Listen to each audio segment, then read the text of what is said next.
Milei. Horrible esa frase, Sí, ¿no? Para un sí, gobierno sí. que acaba de arrancar. Bueno, estuvimos el día del discurso, alto impacto. ¿Qué información tenés? ¿Te puedo compartir la mía? Sí, ¿cómo no? Me parece que el presidente tiene un as en la manga. Vos me vas a ayudar porque hay cuestiones que quizás son técnicas o económicas, pero también políticas. Le va a ofrecer a los gobernadores y a los diputados y los senadores volver a discutir otro formato de la ley de bases, como escribió Maya Jastreblanqui, la ley de bases bis, a cambio de, en otro paquete, y luego de que se apruebe, yo no sé si casi sin modificaciones, pero el corazón de esa ley, muy parecida a la que quiere el gobierno del presidente, Luis Caputo, el ministro, vuelva a introducir en el debate el capítulo fiscal que incluía al tema de fórmula jubilatoria y al tema de la restitución o reposición, entre otras cosas, del impuesto a las ganancias. Con ese esquema, dice Caputo, a las provincias se le devolvería o tendrían más recursos por el 1% del PBI, que son aproximadamente 4.000 millones de dólares. Sí, es un punto del PBI que es lo que genera cada una de las provincias en un conjunto de un año, en un periodo de un año. Bueno, esa me parece que es la negociación que va a poner el presidente sobre la mesa, pero la va a poner a condición de que aprueben la mayoría de las cosas que plantea, no sé el detalle, y entonces sí, luego van a incluir el capítulo fiscal con los paquetes de leyes que te acabo de mencionar. ¿Se entiende, Ahí, Luis, no? hay varios puntos de esta información que es más que correcta la que estás planteando. Varios puntos. Uno que tiene que ver con el volver a la foja cero, ¿no? Recordemos que cuando el presidente de la Nación habló con los gobernadores cuando tuvo su primera reunión, les dijo, bueno, si ustedes quieren el tema de impuesto a las ganancias, que hoy es tremendamente impopular en el segmento de convenio. Hablamos, por ejemplo, en una automotriz. Si vos trabajás en una automotriz y estás en el convenio laboral, si vos retrocedés, en el caso de ganancias, a lo que era el mínimo imponible, te entra mucha gente que en su momento militó por Milei, votante de Milei, y que va a tener un impacto de bolsillo muy negativo. Entonces, en su momento lo que pedía el presidente Milei a los gobernadores era, bueno, si quieren esta reforma la hacemos, pero que quede claro, que quede muy político. claro. Sí, que es un pedido de ustedes, que es un pedido de ustedes, gobernadores. Cuando se lo pedían por debajo de la mesa, después, públicamente había comunicados, por ejemplo, de los gobernadores peronistas que se lo pedían debajo de la mesa, donde decían, esto es algo del Poder Ejecutivo Nacional. Le dijeron eso y dijo, ¿sabés qué? Vuelvo a foja cero, esto no lo hago, y ahí empezó, fue el principio de esta batalla. Bueno, ¿por qué es? Yo no diría muy optimista, pero más optimista que la vez pasada.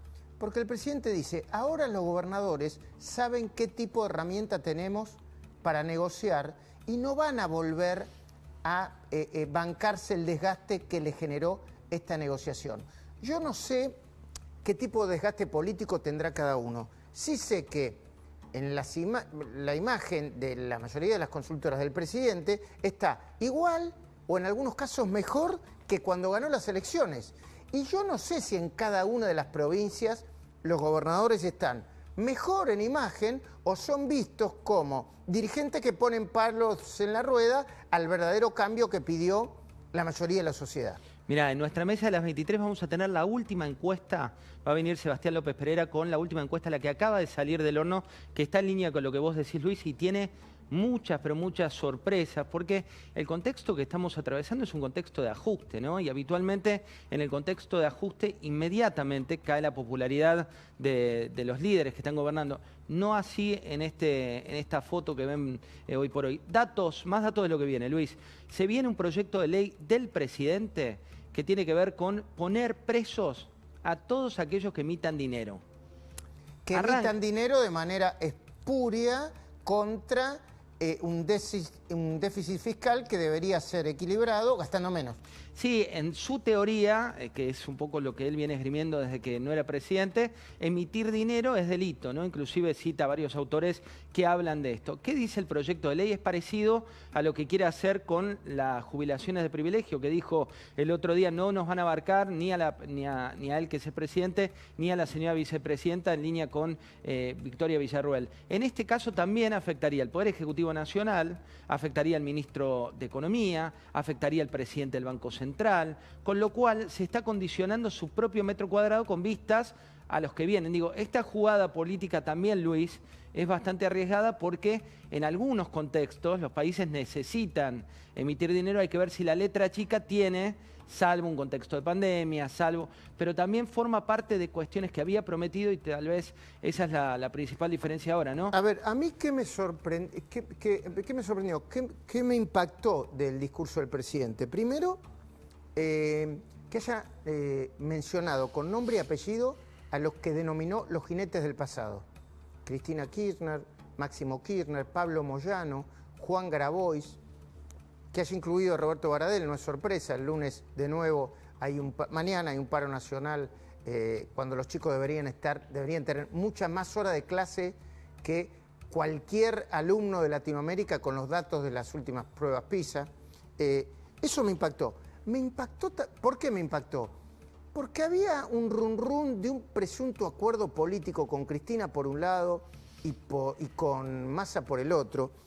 Y en el medio del discurso me echó o ensambló o mezcló datos de casos o escándalos de corrupción, de coyuntura, como el tema de Alberto Fernández y los seguros, o los IRAs por los permisos de importación que desde el punto de vista político manejaba Massa.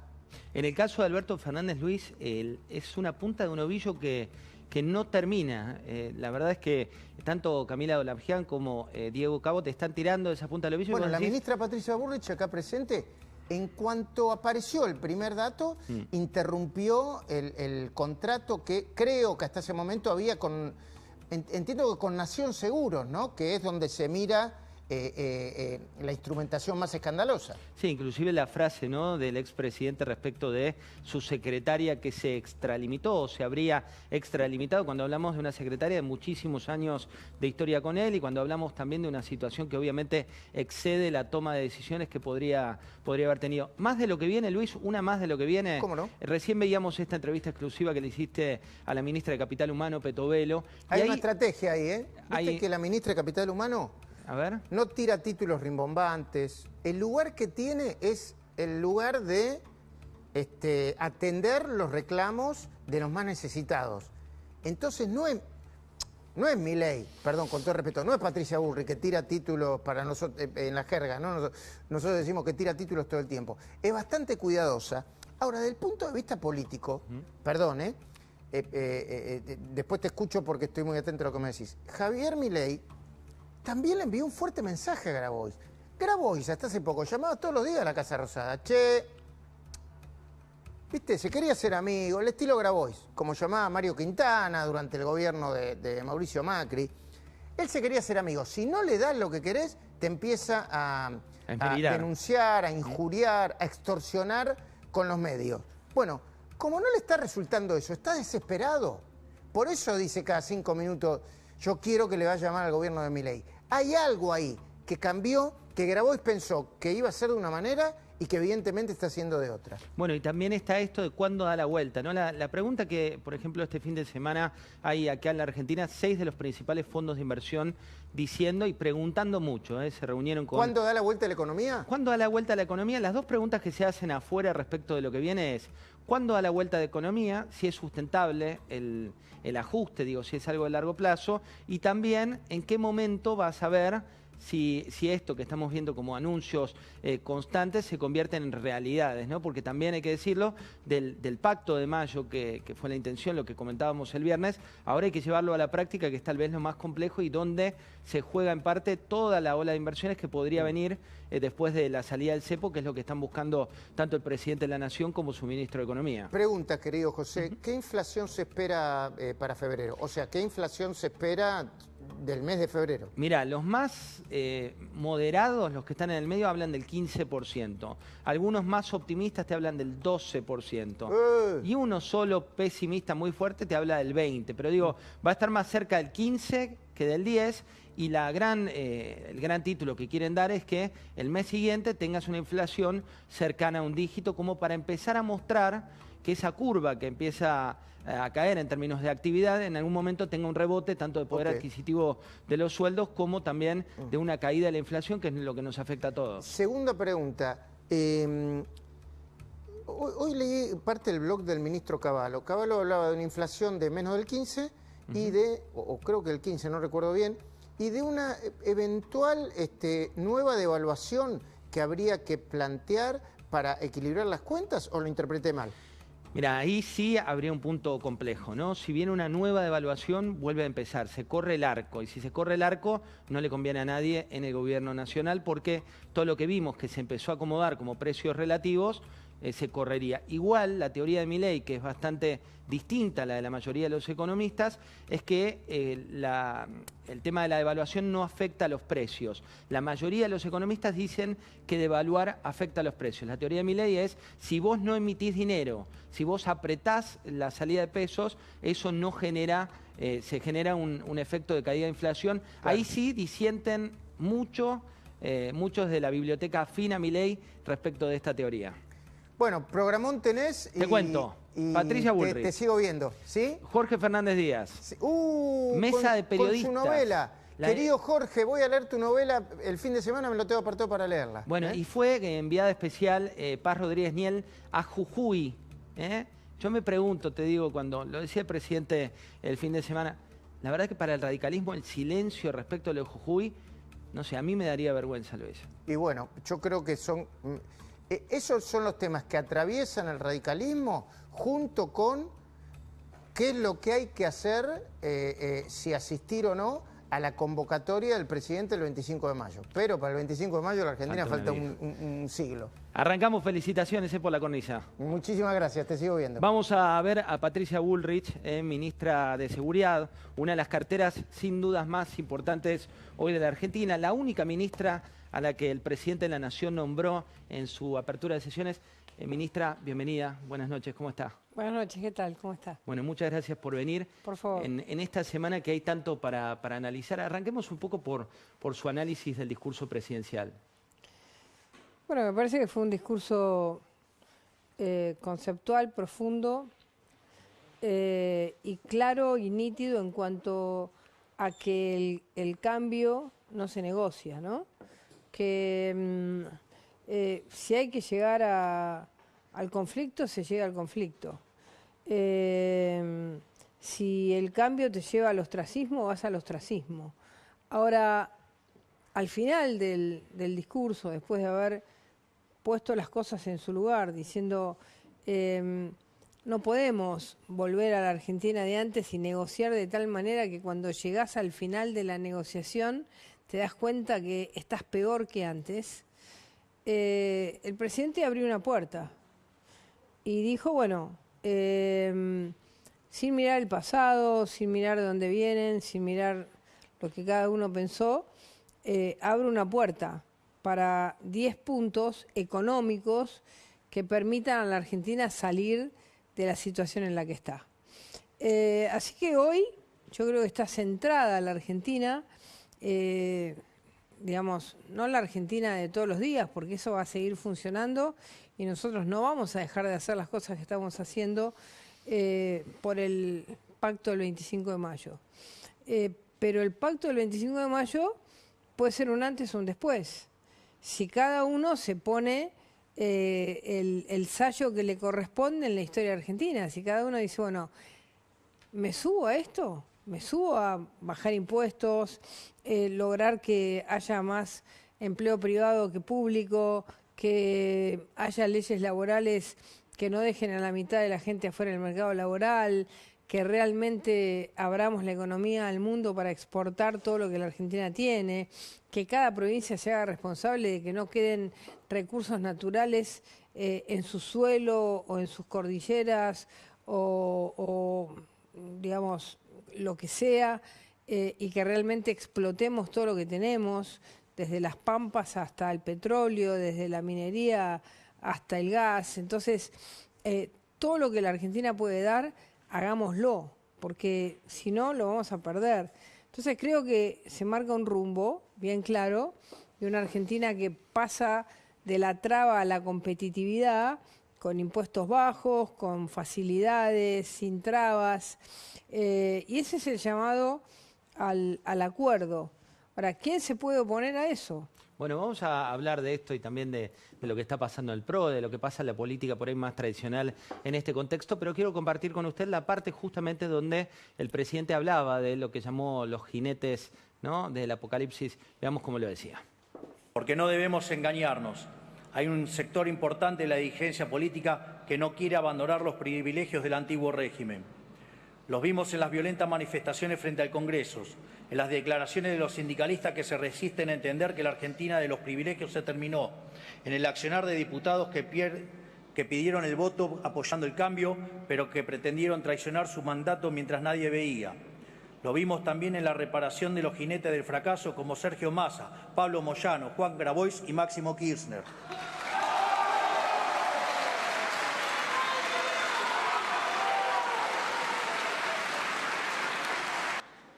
Incluso con la reaparición de la expresidente Cristina Fernández de Kirchner, que ha sido responsable de uno de los peores de los gobiernos de la historia. Interesa también la dirección de cámaras, ¿no?, cómo va ponchando. Pero ya Pablo Moyano respondió, y quiero mostrarle qué fue lo que dijo Pablo Moyano para hacer un análisis al día domingo. Mirá. La televisación no mostró a la izquierda, no mostró el peronismo, no mostró, solo mostró libertarios y aliados. Mostraban toda esa pendejada que en la puta vida agarraron una pala y aplaudían con un odio hacia el sindicalismo, hacia el peronismo, pero por favor, esto es un show montado. El gobierno es Macri. ¿El gobierno es, perdón? Mauricio Macri, no nos vamos a sorprender, si sabemos que le están manejando todo por atrás. Este es un simple gerente de volanteras de las multinacionales. Ministra. Bueno, me parece que Pablo Moyano contesta automáticamente, ¿no?, sin aceptar que Milei ha resultado un hallazgo para el periodismo, para la política, para la sociedad, para los intelectuales, que es difícil analizarlo, digamos, con las viejas formas de analizar las cosas. Hay que analizarlo con un nuevo análisis porque realmente salta todas las paredes tradicionales de la política, del sindicalismo. Entonces, Moyano contesta con una estupidez, ¿no?, diciendo no es Milei el que gobierna, sino que es Macri. Eso todo el mundo sabe que no es así. Entonces, me parece que en todo sentido hay una respuesta antigua, fuera de lugar, a una sorpresa intelectual, a una sorpresa en cuanto a la profundidad del análisis, a la valentía del cambio. Entonces, la mitad está medio paralizado, no sabe para dónde ir, y responde tradicionalmente. Y eso, a mí me parece que lo que hace es permitir que el cambio gane tiempo, que es lo que está pasando. El cambio está ganando tiempo, con pocos instrumentos, pero está ganando tiempo. ¿Qué significa la vuelta de Mauricio Macri a la presidencia del PRO? Bueno, a mí me parece que el PRO es un partido que tiene que tener nitidez. Acá no hay que discutir la persona, hay que discutir las ideas, a dónde se va a parar el PRO. A mí me interesa discutir las ideas. El PRO debe pararse en el cambio, acompañar al gobierno, estar al lado del gobierno y no dudar, porque nos tocó la posibilidad de hacer un cambio y no fuimos tan profundamente. Ahora tenemos la posibilidad de acompañar ese cambio y tenemos que ir profundamente, no podemos quedarnos a mitad de camino. Así que a quien le toque, si es Mauricio Macri, yo no voy a hacer, ni me interesa, ni quiero, ni puedo, porque soy ministra de Seguridad. Si es Mauricio Macri, el presidente del PRO, debe de poner las ideas por encima de la burocracia política. Y ese es el gran desafío. El PRO tiene que ser un partido de ideas, no un partido transaccional, no un partido de cargos, no como en algún momento se pensó que la gestión era algo así como una gestión que no tenía atrás una idea fundacional que la llevaba, ¿no? Es decir, si somos buenos gestores, bueno, uno puede ser buen gestor para cosas buenas o para cosas malas. No solamente hay que ser gestor, además hay que tener en claro hacia dónde ir. Y el PRO tiene que encaminarse a acompañar al cambio profundamente. Y hoy ese cambio, a la cabeza del cambio está Javier Milei. Y eso es, digamos, negarlo sería una ceguera de nuestra parte. Así que yo voy a acompañar al partido al que pertenezco y voy a empujar para que la conducción nueva del partido sea una conducción de cambio, no de continuidad y mucho menos de corporativismo, ¿no? Dentro del PRO hay, usted lo sabe, hay algunos que dudan respecto de la forma republicana que está tomando el gobierno, si le falta cierta dosis de republicanismo. Hay otros como Larreta, hoy en una entrevista con el diario Clarín, decía lo siguiente, que se lo paso a leer. Dice, yo estoy en contra de entregarle el PRO a Milei, en contra de las propuestas de fusión, de cogobierno, no estoy de acuerdo, dice el ex precandidato al que usted le ganó las primarias dentro de Juntos por el Cambio. ¿Qué significa todo esto? Bueno, hace mucho tiempo que Horacio Rodríguez Larreta no está con el cambio. Hace mucho tiempo que Horacio Rodríguez Larreta expresa una política de un acuerdo vacío, de un acuerdo corporativo. Él mismo lo ha dicho durante su campaña, dice, me alejé del pueblo y me dediqué a la clase política. Él mismo lo dice en este reportaje. Entonces creo que lo que le pasa a Horacio Rodríguez Larreta es que no encuentra un lugar, no quiere acompañar un cambio profundo y se queda a mitad de camino, y ese mitad de camino es un pozo ciego en el que uno se cae. Le pasó en las PASO y le va a pasar de nuevo. Así que creo que está en un lugar en el que no acompañar al cambio no puede condicionar a dónde va el PRO. Primero porque él perdió la posibilidad de conducir el PRO. Las ideas que ganaron en el PRO no son las de Horacio Rodríguez Larreta, son las que yo expresé. Punto 1. Segundo, él está en un lugar que hoy no está la sociedad. Nuestro votante no está ahí. Entonces, nuestro votante está dispuesto a aguantar los problemas que hoy tenemos en el país para hacer un cambio de fondo, para que los argentinos podamos salir de esta, digamos, de esta Argentina trabada, corporativa, mafiosa, corrupta. Así que yo creo que se va a quedar en una soledad política muy grande, como se quedó con todo el aparato y con todos los dirigentes, pero sin los votos. Usted lo que dice es el prisma cambió, el prisma de la sociedad cambió, que algunos políticos pero no... hace mucho tiempo, digamos, es decir, la interna de Juntos por el Cambio y del PRO llevó mucho tiempo. Y él siendo jefe de gobierno, teniendo mucho aparato, muchos políticos, perdió. ¿Por qué perdió? Perdió porque no entendió el profundo sentir del pueblo argentino para el cambio y de nuestros votantes para ese cambio. Ahora dice dónde tiene que estar el PRO. Bueno, por supuesto que todo el mundo tiene derecho a hablar y yo no voy a ser quien diga no tenés derecho a hablar, Horacio. Ahora, las urnas hablaron y dieron otra dirección.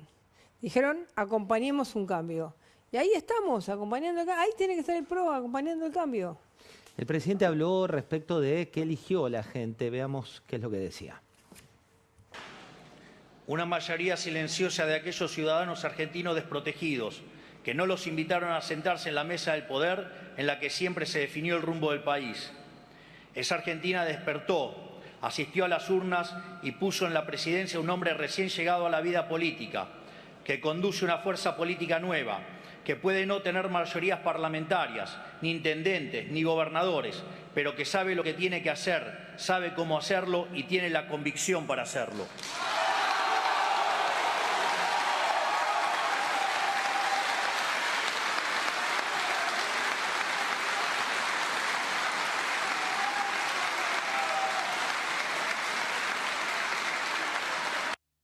La llevo a dos temas que preocupan y mucho a los argentinos.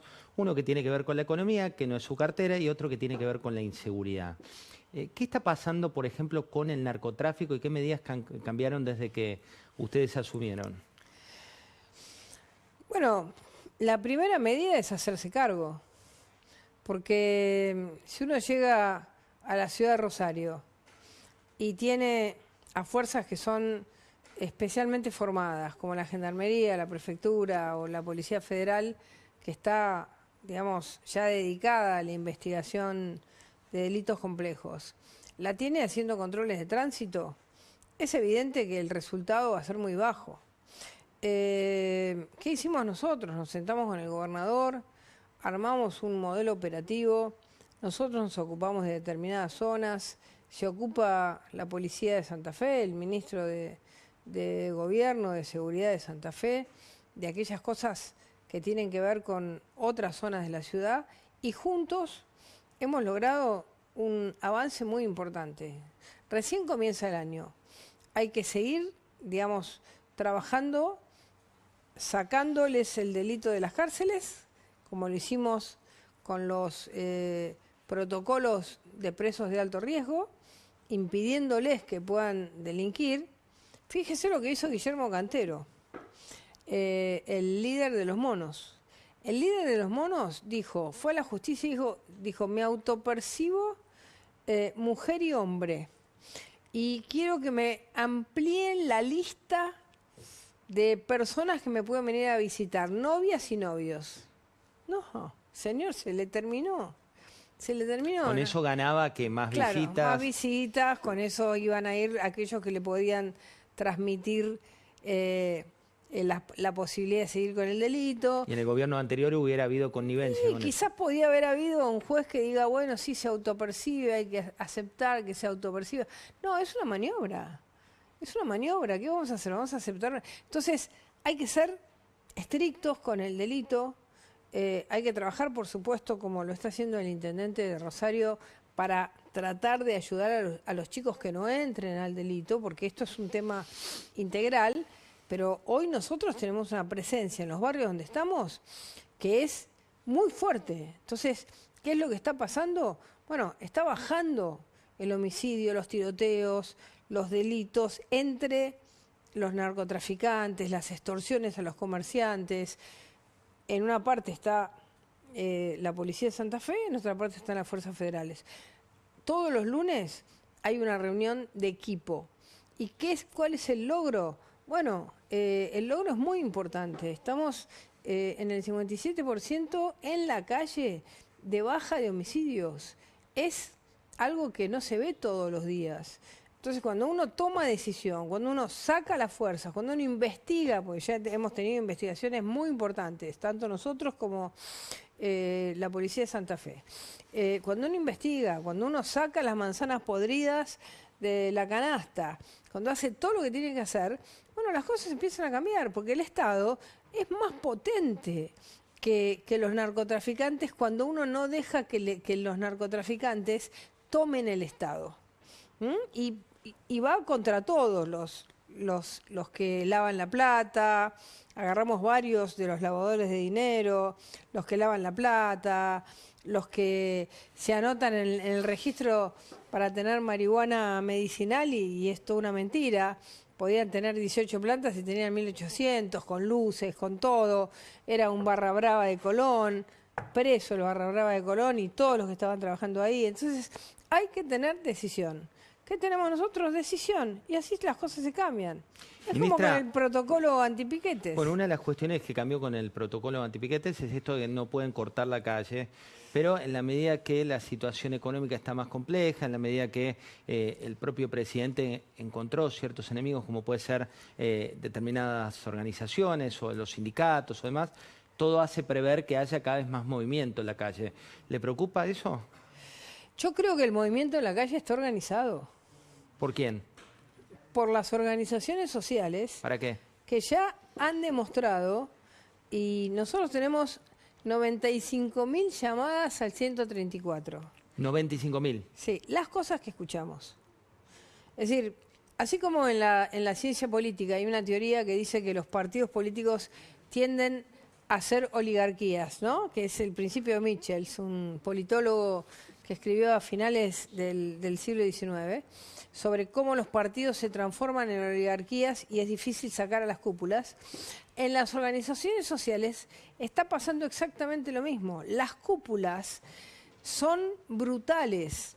Digamos, utilizan todo sistema de explotación de las personas, desde sacarle plata, utilizar el cambio sexual, generar,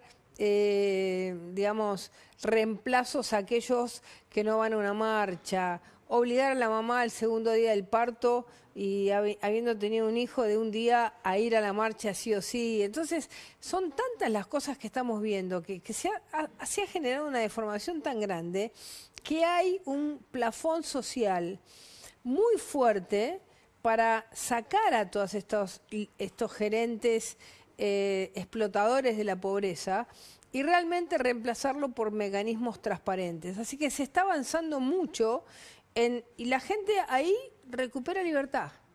Porque dice, yo esto puedo llamar un teléfono, me atienden, la denuncia va a la justicia, empiezan los allanamientos. La gente sabe que empiezan los allanamientos y se llevan y tienen causas aquellos que los explotaron, entonces la gente empieza a animarse. Ese cambio genera un cambio cultural profundo al interior de aquellos que se sentían dominados por las organizaciones. Entonces, eso, acompañado del protocolo antipiquetes, que hasta ahora venimos uno por uno, marcha por marcha, cumpliéndolo. Y no es la gente común la que sale a la calle, no es la situación social. Son todas personas que dependen de alguien que les dice anda para allá. Si no, se quedarían en su casa. En minutos vamos a estar con Jorge Fernández Díaz, que ya está aquí en nuestros estudios, pero antes quiero compartir con usted esta declaración, ¿no?, del presidente Milei respecto de la putrefacción. De eso habló, mirá. Este esquema putrefacto está extendido a todos los poderes del Estado, tanto el Poder Ejecutivo, el Poder Legislativo y el Poder Judicial, y en todos sus niveles, nacional, provincial y municipal, sustentados por medios de comunicación que viven de la pauta oficial y formadores de opinión ensobrados que miran para el otro lado o que eligen cuidadosamente a quién acusar y a quién no. Ministra, le voy a hacer un ping-pong de preguntas y respuestas cortas. ¿Cuál cree usted que va a ser el futuro de Juntos por el Cambio? Yo creo que hay una nueva realidad, que es que el cambio no está expresado por todos los actores que participaron de Juntos por el Cambio.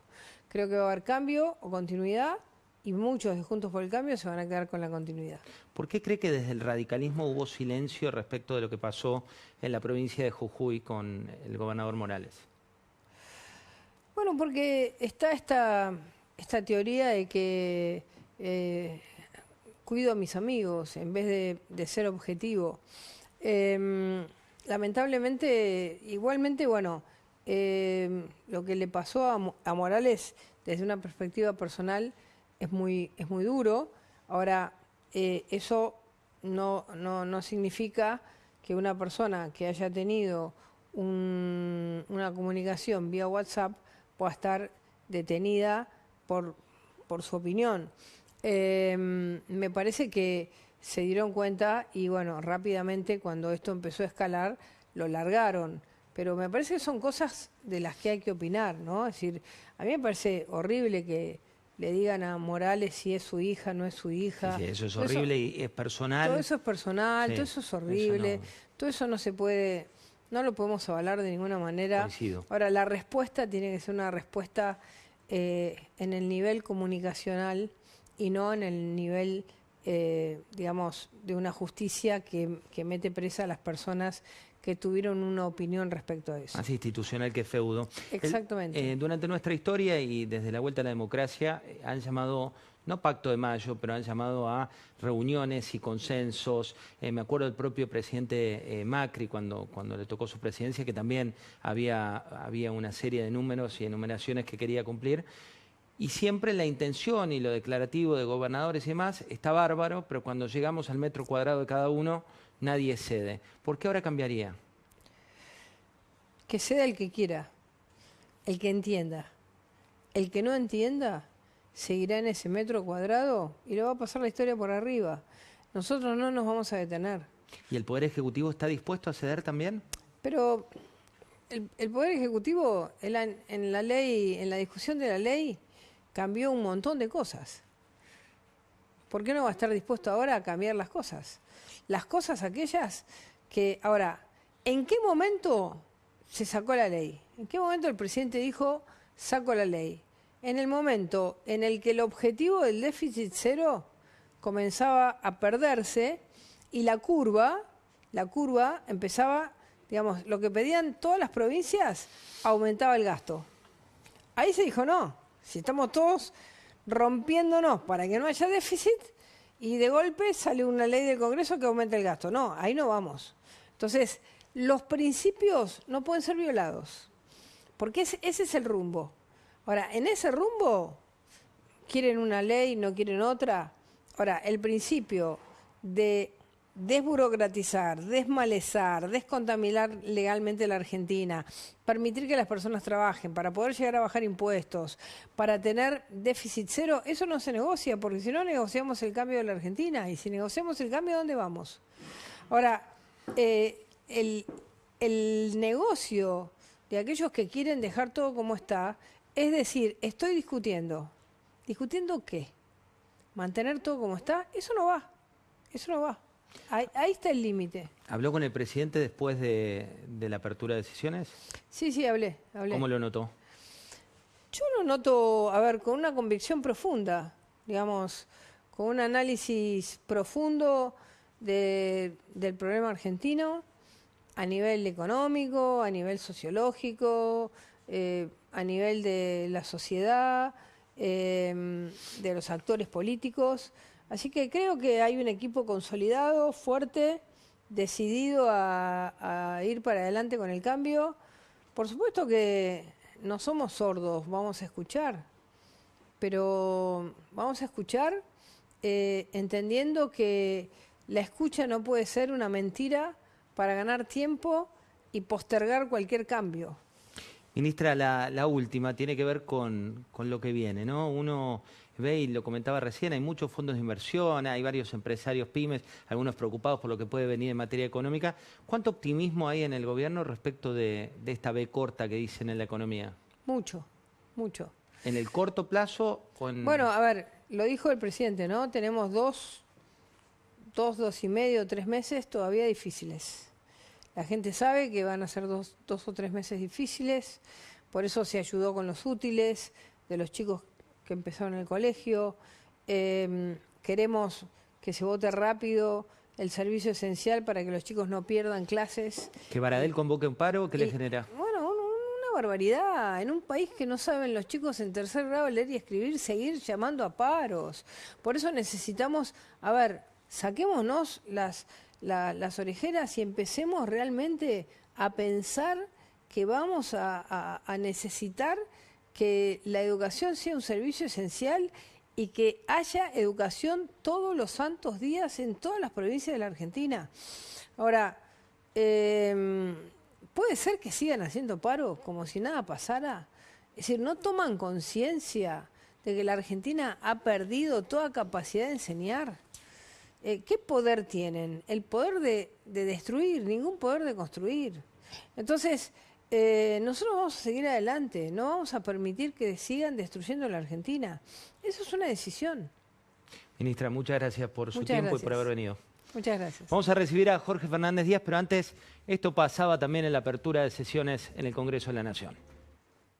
Para profundizar en nuestra misión de terminar con los privilegios de la política y sus amigos, estamos enviando al Congreso un paquete de leyes anticasta. Eliminaremos las jubilaciones de privilegios para presidente y vicepresidente. Obligaremos a los sindicatos a elegir sus autoridades a través de elecciones periódicas, libres y supervisadas por la justicia electoral, que limitará los mandatos de esas autoridades a 4 años y establecerá un tope de una sola reelección posible. Las personas condenadas por corrupción en segunda instancia no podrán presentarse como candidatos en elecciones nacionales. Todo exfuncionario público con condena firme en segunda instancia por delitos de corrupción perderá automáticamente cualquier beneficio que tenga por haber sido funcionario. Bueno, para volver estos domingos queríamos darnos un lujo, y un lujo sin dudas es tener a Jorge Fernández Díaz para charlar unos minutos. Ustedes saben que la tele es corto, todo es corto, pero siempre con Jorge es profundo. Bienvenido, Jorge, ¿cómo estás? Muchas gracias por invitarme. ¿Cómo andás, José? Bueno, ¿qué país nos atraviesa? Tenemos en tus columnas con una mirada republicana que tuviste en toda tu historia, con ciertas preocupaciones y también cierta ocupación de lo que está pasando. A mí me parece que es muy interesante lo que hizo el presidente en el discurso del viernes, en el sentido de describir un modelo de atraso, un modelo de destrucción, de devastación, que no va más en la Argentina, que creo que no va más o que no debería ir más, digamos, ¿no? Después valoro mucho que esté iluminando grandes desastres, los grandes kioscos de este Estado supuestamente presente, que era un Estado ausente. Ahora, después hay otro plano de este asunto, que es que a mí me da la impresión de que el presidente intenta resetear su gobierno a 70 días. Resetear es reconfigurarlo, decir, bueno, mira, en estos 70 días, ¿qué no funcionó? Y yo lo que creo que no funcionó es la praxis política. O sea, lo que no funcionó es... mandaste un paquetazo gigantesco que era intragable así como estaba, que era la ley Ómnibus y el DNU. Le dijeron, mira, no se hace así, por técnica parlamentaria se hace de otra manera. Él dijo, no me importa, fracasó. Quiso establecer una especie de alianza parlamentaria, fracasó.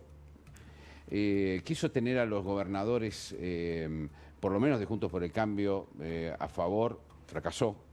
Se le pusieron todos en contra de repente. Yo nunca vi una cosa así, digamos, ¿no? Quiso escarmentar a uno que fue Chubut y le apareció un guapo, porque a la política de guapo es que después, el problema es que siempre aparece un guapo. Surge otro guapo. O surge otro guapo. Entonces, digo, creo que acá está el gran conflicto de una sociedad que votó a alguien, o por una parte de la sociedad, porque hay que ver que después en el balotaje, se votó ya contra el kirchnerismo. Pero hay una parte muy importante que dice, bueno, vamos contra la política, vamos con la antipolítica. Bueno, la antipolítica se pueden hacer un montón de cosas subestimando la praxis política. Al presidente le aburre la política real, no el discurso, todo, le aburre. Le gusta la economía, le gusta el discurso, pero la política real, que es otra cosa, le parece sucia, aburrida, etc. Yo creo que en estos 70 días eso es lo que hizo mal, a tal punto que cuando venía el FMI, cuando venían los inversores extranjeros, la gente que lo quiere ayudar, le decía, mira, está todo bien, pero dame viabilidad política. La idea del largo plazo. Dame el largo plazo. Vos además el ajuste lo hiciste a lo pampa ahora, pero tenés que sostenerlo en el tiempo institucionalizado. Para eso hay que hacer reformas. Para hacer reformas, yo lo lamento, hay que hacer política. Yo lo lamento porque hay mucha gente que cree que se puede practicar una política de fondo en la Argentina sin hacer política. Krieger Bacena podría sospecharlo cuando estaba con Onganía, pero estamos en una democracia. Lamentablemente hay que negociar cosas. Y me parece a mí que eso es lo que no funcionó en estos 70 días. Jorge, y yo creo que el presidente pega un giro, ahora resetea y dice vamos a un acuerdo. Lo hace con una retórica despectiva, como diciendo yo no creo en ustedes, vengan, si no los voy a... Está bien, la retórica está bien, pero lo que hay de fondo es, ¿saben qué? Vamos a un acuerdo, porque si no iba a ir, es muy importante esto, iba a acelerar contra una pared, era un callejón sin salida. De repente dijo, no, pará, abramos una puerta. Lo hizo a su manera, pero yo creo que es positivo lo que hizo. Ahí te hago una pregunta y ahora te voy a preguntar todos los aspectos que ves, también positivos, aparte de esto que planteas bien de negatividad y tal. Hay una frase de época que la usan los libertarios, que es esta frase, no la ven, que sostienen que el prisma tradicional, recién lo decía la ministra Bullrich también, que por ahí desde nuestro prisma tradicional, que vemos un poco, tratamos de ver un poco más del todo y no convertirnos en fundamentalistas ni de uno ni de otros, estamos como errados en nuestro prisma. Vos cuando lees ese no la ven, que es muy de época, ¿qué sentís? ¿Sentís que en parte estamos equivocados en algo? ¿Sentís que es una manera de correr el debate? Yo creo que en parte tienen razón que una parte de la sociedad no ve, y cuando digo la sociedad digo los periodistas, digo todo, ¿no? No ve ¿Qué es lo que no ve? No ve que un Estado estatista, ultraestatista, enfermo de estatismo, fracasó catastróficamente. Eso, y por lo tanto, que hubo un partido político que colonizó la mente de los argentinos, y entonces es verdad que hay mucha gente que no la ve, para decirlo en ese término. Pero después es un truco de, ante cualquier cosa no la ve. Es como el mismo truco de, si yo ahora critico a Milei, soy ensobrado. Toda la clase política es la casta, salvo los que me apoyan. Bueno, digamos, son todas simplificaciones. Esto tiene que ver con algo que a mí en lo personal sí que me preocupa. ¿Qué es? Que es el grado de populismo en sangre que tienen los libertarios.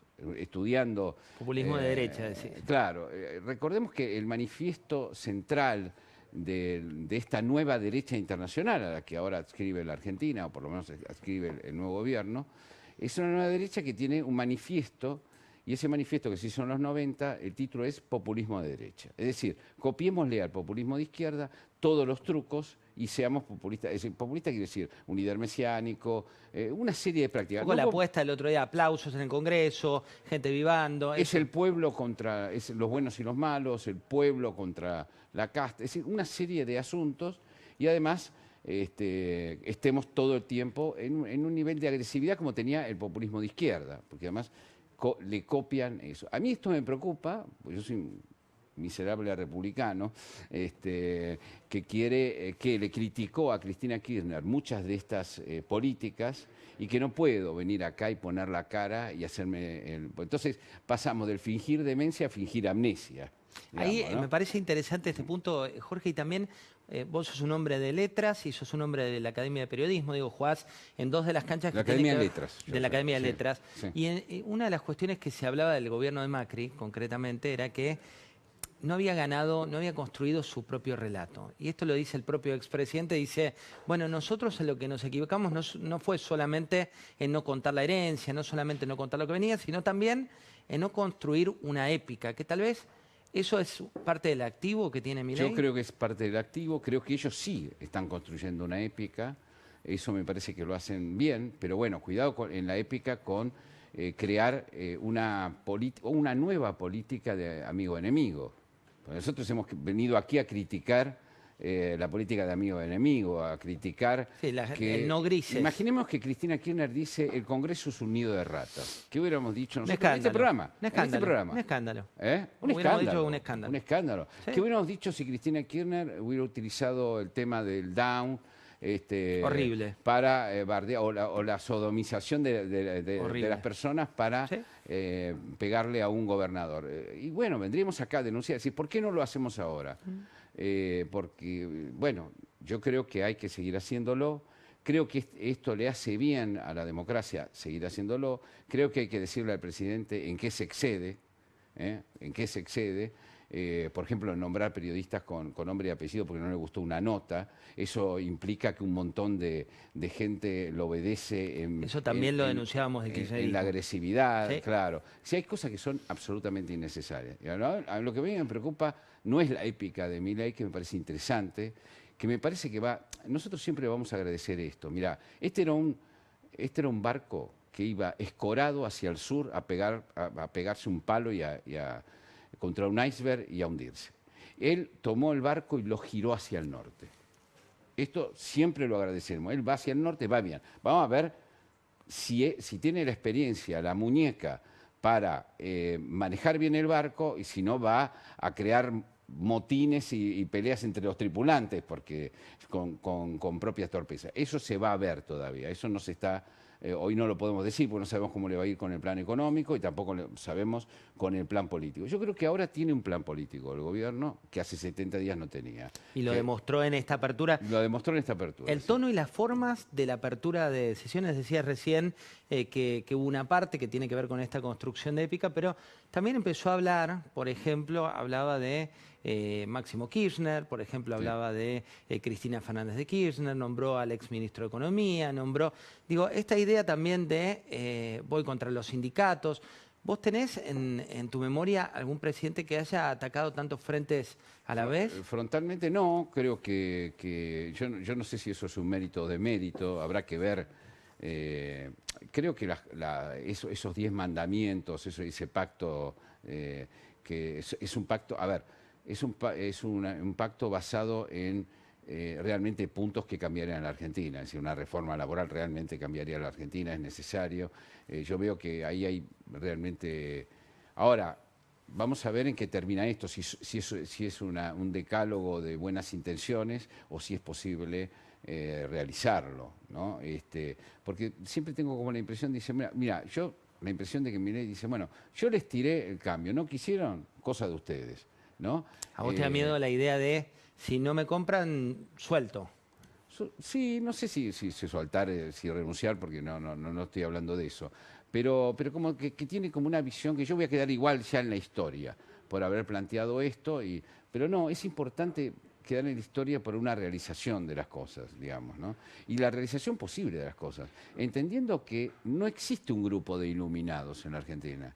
Es decir, nosotros criticamos mucho al kirchnerismo. Yo entiendo que Milei no criticó tanto, empezó a criticar hace 3 años, o sea que es relativamente nuevo en la crítica al kirchnerismo. Él estaba con Scioli, estaba con Urnequian, pero nosotros que estuvimos acá criticándolo y sufriendo al kirchnerismo, lo que intentamos es que no hubiera un partido hegemónico que se quedara con todo, que hubiera alternancias, que el peronismo entrara en el sistema, que fuera un peronismo capitalista.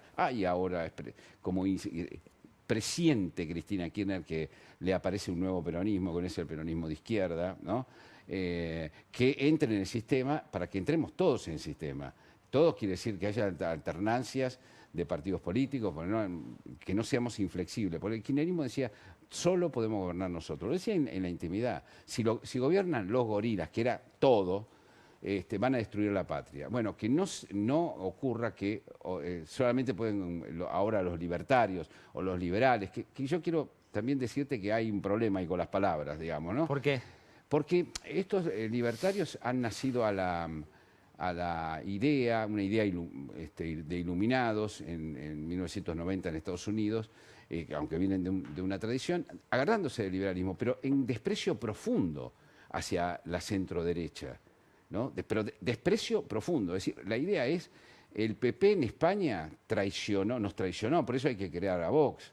El Partido Republicano es livianito, usémoslo y si no, creemos el Tea Party, creemos otra forma. Es decir, la centro-derecha nos traicionó, pasó lo mismo en Brasil, etc. Es decir, muchachos, todos los traicionaron, es decir, todos estaban equivocados y resulta que hay un grupo de iluminados que viene a salvarnos, ¿no?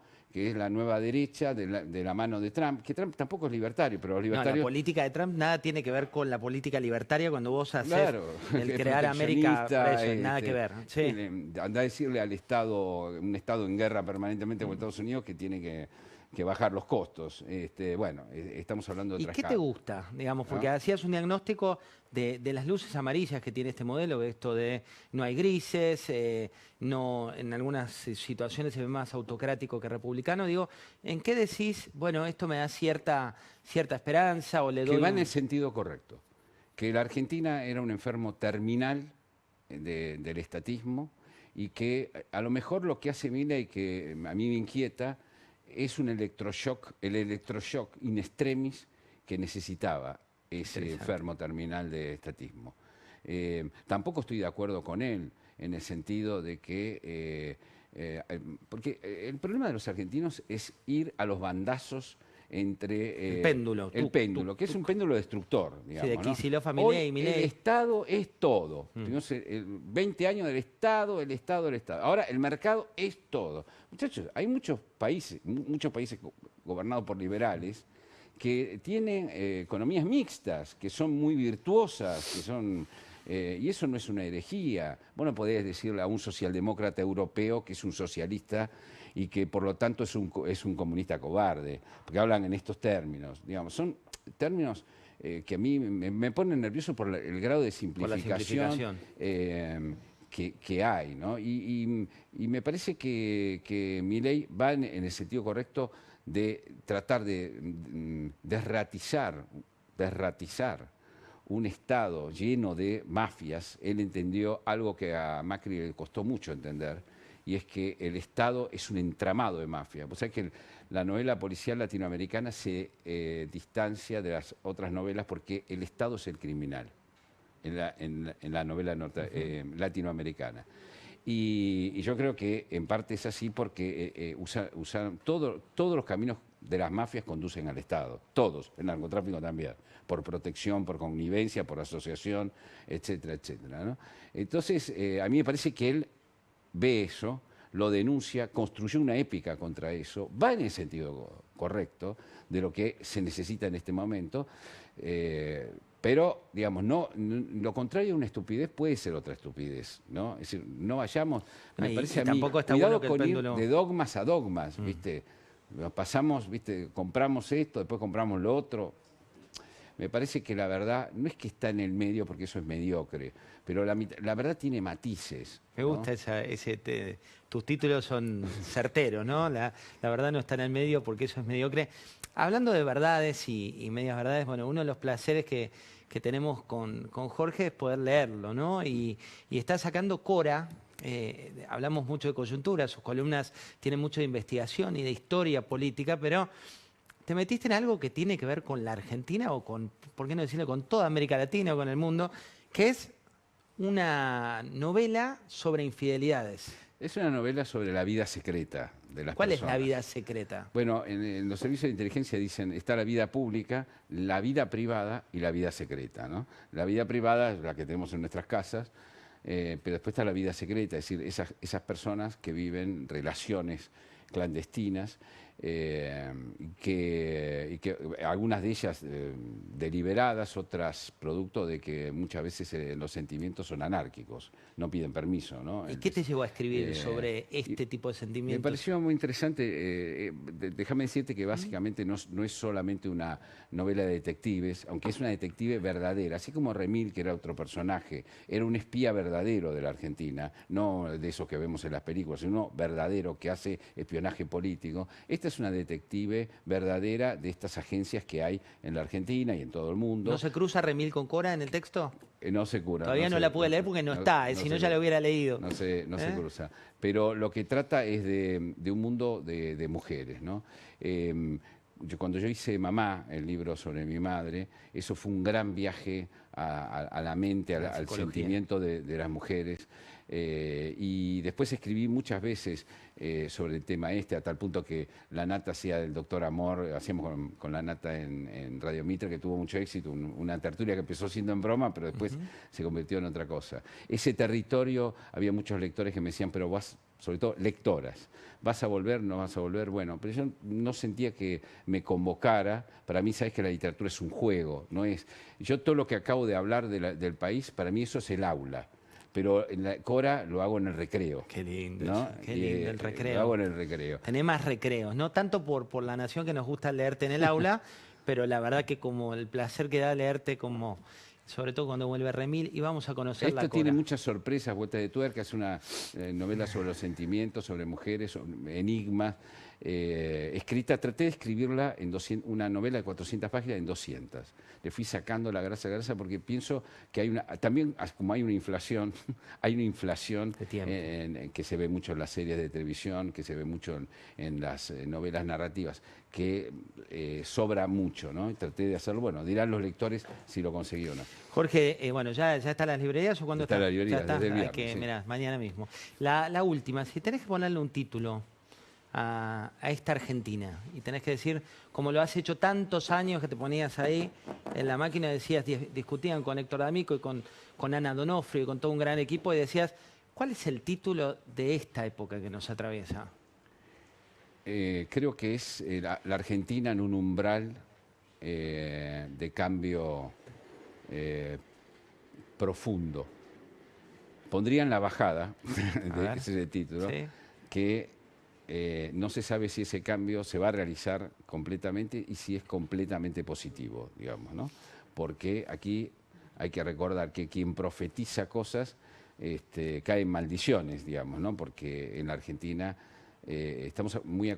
El que apuesta al fracaso gana, como profeta, ¿no? El que apuesta al fracaso gana porque siempre se han fracasado. Pero tal vez hayamos tocado fondo. Y tocar fondo nos ilumine y haya, a pesar de todas mis dudas sobre que te acabo de plantear sobre este proceso, a lo mejor se van acomodando los melones, como decía el general. Ojalá, ¿no? Porque estamos todos, como decías vos, estamos adentro. El barco va con su proa y todos estamos adentro de ese barco. Un placer igualmente, tu visita. muchas gracias, José. Te leeremos, compren ese libro y bueno, te sigo hablando como José. siempre. Muchísimas gracias. Un honor tenerte acá. Ahora vamos a ir a nuestro editorial. Allá hay una mesa de periodistas espectacular para analizar lo que viene. Está Paz Rodríguez Niel para contarte su experiencia en Jujuy, que vale la pena. Pero ahora, mirá, esto decía el presidente Milei. En el día de hoy se cumplen exactamente 82 días desde que asumimos el desafío de conducir la nación en lo que es posiblemente el momento económico más crítico de su historia. Luego de más de 100 años de insistir con un modelo empobrecedor y habiendo olvidado casi por completo las ideas que hicieron grande nuestro país, los últimos 20 años han sido particularmente un desastre económico, una orgía de gasto público, emisión descontrolada que tuvo como resultado la peor herencia que ningún gobierno en la historia argentina haya recibido jamás. Lo que viene en el plan de Javier Milei. En las 183 páginas que tiene el libro El fin de la inflación, otro libro que te recomiendo, escrito por Javier Milei con, mirá con quiénes, Diana Mondino, Federico Sturzenegger, también con Domingo Cavallo, entre otros, pero lo interesante de esto es que fue impreso en mayo de 2023. Y ahí tenés un paso a paso que vienen implementando a rajatabla. Los americanos dirían by the book. Hay que decirlo, dice una y mil veces, emitir para financiar el déficit fiscal es un delito. Esto lo escribió Milei mucho antes de ser presidente. Y va más allá en su afirmación, dice al no poder financiarse por deuda, termina con emisión monetaria, que esto genera desastres y eso es, según el presidente, lo que le pasó a la Argentina. Por eso va a enviar en los próximos días un proyecto de ley para penalizar a quienes emitan dinero. Habla de prisión efectiva, abarcaría esto al ministro de Economía, abarcaría al presidente del Banco Central, al directorio, a las autoridades que llevan adelante la emisión monetaria como práctica, pero no solo para su gobierno, sino para los que vienen, porque cree que de esa forma se pueden atenuar esos constantes pedidos de lo que él denomina la casta. Hablemos de la forma de gobernar de Milei. Muchas veces nos dejan offside, a propios, ajenos, a los que tratamos de analizar la realidad. Algunos incluso le preguntan si es una estrategia de comunicación y si no le preocupa quedarse solo a futuro por estas posturas que son bastante, a veces, particulares. Su respuesta la lleva al fútbol.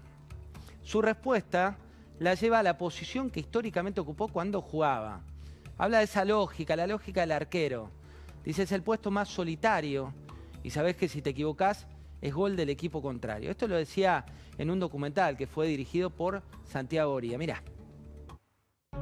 Yo jugaba de arquero y el arquero tiene algunas características muy distintivas respecto al resto de los jugadores. Se viste distinto, que usa guantes, el entrenamiento es un entrenamiento distinto. Digamos, si el delantero agarra el gol no pasa nada, pero si el arquero se equivoca es gol. Vos jugás con la tribuna en tus espaldas y te tenés que aguantar un montón de cosas. Todo ese clima hostil que recibe un arquero, todo ese puesto tan solitario, toda esa situación donde tener que cargar la responsabilidad de que si te equivocás es gol. Bueno, ahí se ven una de las pocas declaraciones también en ese documental de la hoy secretaria general de la presidencia, de Karina Milei, cuando recuerda la anécdota que describe la personalidad del presidente de la Nación. Mirá cómo lo dice y sobre todo pone en contexto de cómo gobierna el presidente Milei. Mirá. Me acuerdo de una final, estaba todo el público en contra por una cuestión de que ellos eran locales. Bueno, teníamos toda de perder.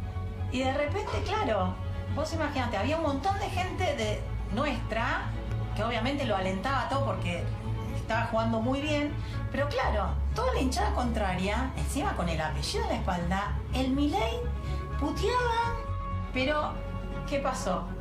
Javi fue uno de sus mejores partidos. Salimos campeón.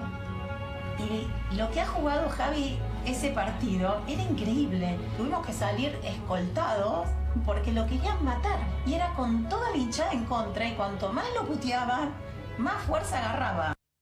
Bueno, ahí se entiende por qué descoloca tanto a sus adversarios y también por qué suele hablar de no temer lo que viene. También entiende, y después le vamos a preguntar a Sebastián López Pereira, que el reloj de arena de la opinión pública va cambiando y empieza a girar y se da vuelta desde el día 1.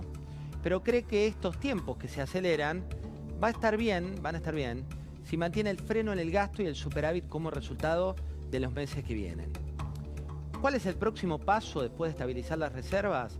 ¿Y cuál es el próximo paso después de tratar de tener un valor del tipo de cambio lo más estable posible?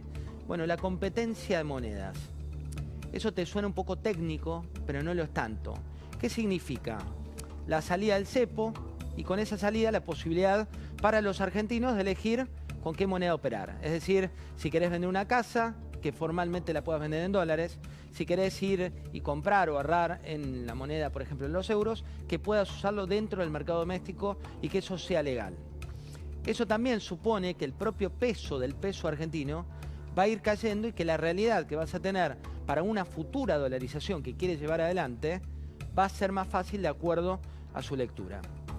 Por último, algunos datos más.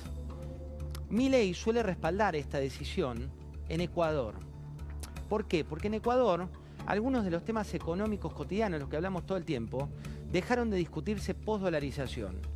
Cambió el péndulo de la política, pero 8 de cada 10 ecuatorianos sigue a favor de la dolarización. Y también, en el caso de la inflación, fenómeno al que define como el peor de los males de época, está convencido que es el ancla esencialmente fiscal y monetario quien va a restar los pesos a la circulación y que va a hacer que baje la inflación. Por último, la fórmula distinta que tiene es que lo que cree es que una medida como una reforma laboral, que una cuestión como la del asistencialismo que se multiplicó por 30 desde la vuelta a la democracia, o también la pobreza que está en sus niveles altísimos, la única manera, dice, de corregir esto es tomar medidas que duelen, pero que en definitiva, según su visión, en el mediano plazo van a ser la última solución. Vamos a la mesa, pero antes, mirá, esto decía en la apertura de sesiones. Y con el deseo de estar equivocado en mi desconfianza hacia muchos de ustedes, es que quiero aprovechar esta ocasión para extenderles una invitación. Hoy, en la primera apertura de sesiones de nuestra administración, quiero convocar tanto a gobernadores como a expresidentes y líderes de los principales partidos políticos a que depongamos nuestros intereses personales y nos encontremos el próximo 25 de mayo en la provincia de Córdoba para la firma de un nuevo contrato social llamado Pacto de Mayo, un contrato social que establezca los 10 principios del nuevo orden económico argentino.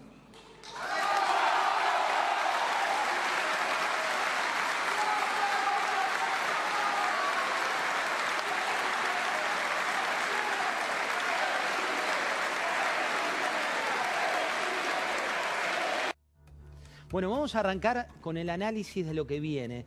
Estimada Paz Rodríguez, ¿tiene compañía de Comunidad de Negocios? ¿Cómo anda usted? ¿Qué tal? Muy bien, muchas gracias. ¿Qué investigación te has mandado?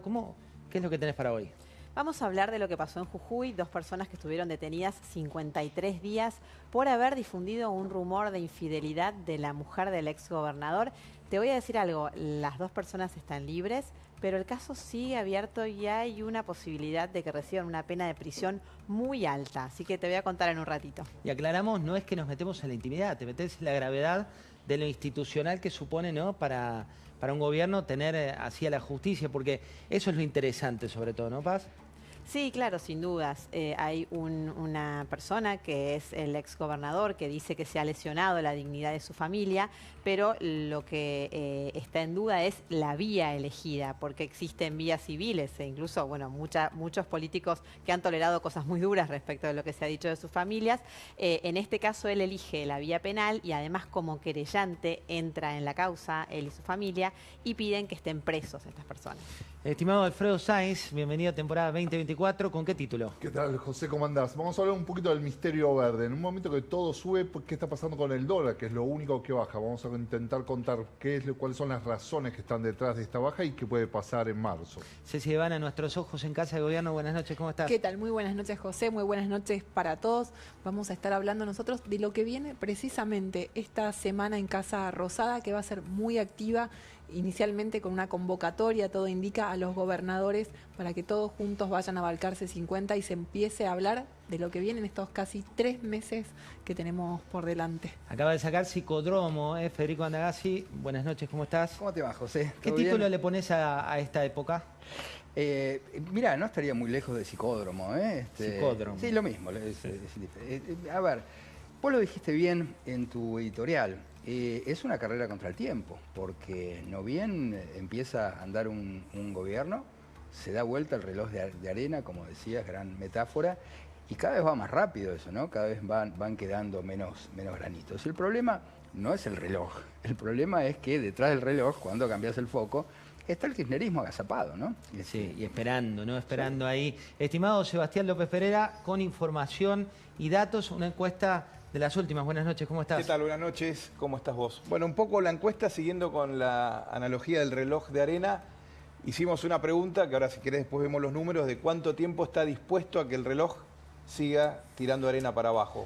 Y eso es lo que preguntamos. Muy, pero muy interesante. Vamos a saludar a Luis Juez en Córdoba. De golpe la adopta, como ha dicho el presidente Milei. Vuelve a ser protagonista de este Pacto de Mayo. Buenas noches, Luis Juez, ¿cómo anda usted? ¿Cómo le va? ¿Cómo andan? ¿Cómo están ustedes? Buen domingo. Bueno, Córdoba vuelve a ser protagonista en este Pacto de Mayo. ¿Qué hay que esperar del Pacto de Mayo? Que vengan todos los gobernadores y que suscriban el compromiso que se planteó. Racionalmente, sin ningún nivel de fanatismo, no me parece que ninguno de los 10 puntos merezcan algún tipo de reproche que no pueda ser acompañado. Si, la verdad lo digo, sin ser un dirigente de la Libertad Avanza, sin ser un hombre del gobierno, son, hasta te diría, cuestiones básicas para ponerse de acuerdo y para arrancar. Luis, la historia demuestra que los grandes títulos de los puntos funcionan, pero cuando cada gobernador o cada poder ejecutivo se sentaron con la letra chica de eso, siempre terminó fracasando. ¿Por qué esta vez debería ser distinto? Creo que se cortó la comunicación. La pregunta no fue tan compleja, así que se cortó la comunicación, ¿no? Sebastián, vamos a tu encuesta. Arranquemos con esto que nos da contexto de lo que vamos a hablar hoy. Decía, ¿qué piensa la sociedad? ¿Qué pensás vos respecto del reloj de arena que le corre a cualquier gobierno cuando tiene sus primeros días? Veamos algunos de los datos. Contanos un poco, Sebastián. Bueno, hicimos una encuesta, como venimos haciendo desde hace ya muchos años, todos los meses, midiendo la expectativa de la opinión pública. Y una de las... Bueno, el gran crédito que la sociedad le dio a Javier Milei, entre otras cosas, tiene que ver con que la principal preocupación es la inflación. Y una pregunta que venimos haciendo desde que Javier Milei asumió es ¿cuánto plazo le están dando? ¿Cuánto tiempo le dan para que comience a bajar la inflación? Y el dato nos plantea una sorpresa y un desafío, un poco como decía Federico, el kirchnerismo atrás. Bueno, entre los kirchneristas, entre aquellos que votaron a Massa, prácticamente ninguno cree que Javier Milei pueda llegar a bajar la inflación. Directamente dicen, Javier Milei no va a bajar la inflación. Ahora, cuando le preguntamos a aquellos que votaron o a Juntos por el Cambio o a Javier Milei en las generales, descubrimos que el crédito que se le da a Javier Milei tiene un plazo relativamente largo. El 66% de los encuestados que votaron a Javier Milei o a Patricia Bullrich dicen que le dan un plazo de 6 meses o más para que comience a bajar la inflación. Incluso 6 meses o más. O sea, le tienen mucho más paciencia que otro gobierno. Exactamente. Incluso uno mira a otros... No tomo como ejemplo el gobierno de Alberto Fernández porque con la pandemia se deformó todo muy rápido, pero lo que uno ve en el gobierno de Javier Milei, con las medidas duras que se anunciaron, la cantidad de votantes que nosotros llamamos desencantados, que son aquellos que lo votaron y a hoy no lo califican bien, son números muy chicos, es apenas el 12%, cuando en otros gobiernos en los primeros 3 meses la caída es mucho más fuerte. Mirá, en los otros 3 meses, y hablando un poco de este contexto, ¿cómo está la Casa de Gobierno? Cuando vos decís, saben, como pocos, que la calle está con esta sensación. Sí, lo saben. También saben que esto que comentaba recién, ¿no? Que la gente sabe que la situación es muy difícil, que lo que ellos heredaron es muy difícil y que eso hace que entiendan por ahora el proceso que la gente está sufriendo en la calle, donde la plata alcanza cada vez menos, que la situación social es cada vez más grave. Ellos lo que dicen es que nos den un poco de tiempo, entendemos la gravedad de esta situación, ya va a llegar la mejora, advierten que los próximos 2 meses sobre todo van a ser realmente muy difíciles, pero creen tener espalda para poder atravesarlos, ¿no? También, en definitiva, la fecha que ponen y todo eso tiene que ver, más allá de la elección del 25 de mayo y demás, tiene que ver para atravesar estos 2 meses, dialogar con los gobernadores, dialogar con los legisladores durante los meses más graves y llegar a un acuerdo que dicen es 1/3 de las reformas que nosotros queremos hacer. 1/3. O sea, 1/3. Retomamos, la ley de bases, ¿no? Retomamos ahí con Luis Juez. Luis, decíamos que la pregunta no había sido tan compleja como para que se corte la comunicación, pero no sé si la llegaste a escuchar o la retomamos. No, vos me preguntabas qué debería pasar. Yo soy de los que sostengo que no hay un motivo, casi te diría que son cuestiones básicas para ponernos de acuerdo. Los 10 puntos que planteó el presidente para suscribir un acuerdo nacional, para suscribir ese compromiso el 25 de mayo, yo no veo que haya dificultades. Lo que sí hay un cambio de paradigma. Te decía yo que yo no soy un hombre de la libertad avanza, soy un senador crítico de todos los gobiernos, pero entiendo el momento histórico que estamos viviendo y me parece que el planteo del presidente el día viernes de la noche me pareció que fue claro. La verdad que salvo que los gobernadores no encuentren y siempre, viste, a cada solución le encuentren un problema, yo no, me parece que es una oportunidad. El tipo tiene otro paradigma, José. El peronismo siempre gobierna, no es el problema de la coparticipación, porque los gobernadores se acostumbraron a vivir con la que te dan por abajo de la mesa. Y este tipo no te va a mandar una moneda en ese concepto. Entonces, ¿cómo nos lo vamos a sentar a discutir si desde el año 94 que tenemos que discutir el tema de la coparticipación? ¿Cómo los gobernadores no van a entender que en este momento de extrema angustia que vive el pueblo van a tener que manejarse con austeridad? Que van a tener que reducir la presión tributaria en sus provincias, porque la gente no va a poder aguantar semejante peso. No, a mí la verdad que me parece, objetivamente me pareció un buen mensaje, un buen discurso y me parece que no deberíamos tener inconvenientes para suscribir un compromiso y a partir de ahí ponernos a laburar sin perder ninguna de nuestras convicciones, ¿no? Luis, la sumo a Paz Rodríguez Nil con una pregunta. ¿Qué tal? ¿Cómo está? Cuando plantea este llamado a este pacto, Javier Milei parece estar supeditándolo a que los gobernadores apoyen la ley ómnibus, apoyen su decreto, por lo menos no lo tienen abajo en el Congreso. ¿En qué medida se puede hablar realmente de un pacto o, como lo han planteado algunos analistas, esto en realidad es un contrato de adhesión, a donde los gobernadores no tienen mucho margen para un verdadero pacto donde se negocie, donde se escuchan las dos partes, sino que tienen que ir a suscribir lo que dice Milei? Pero ese es un planteo del peronismo, ¿no? El peronismo le va a encontrar siempre un problema a toda solución.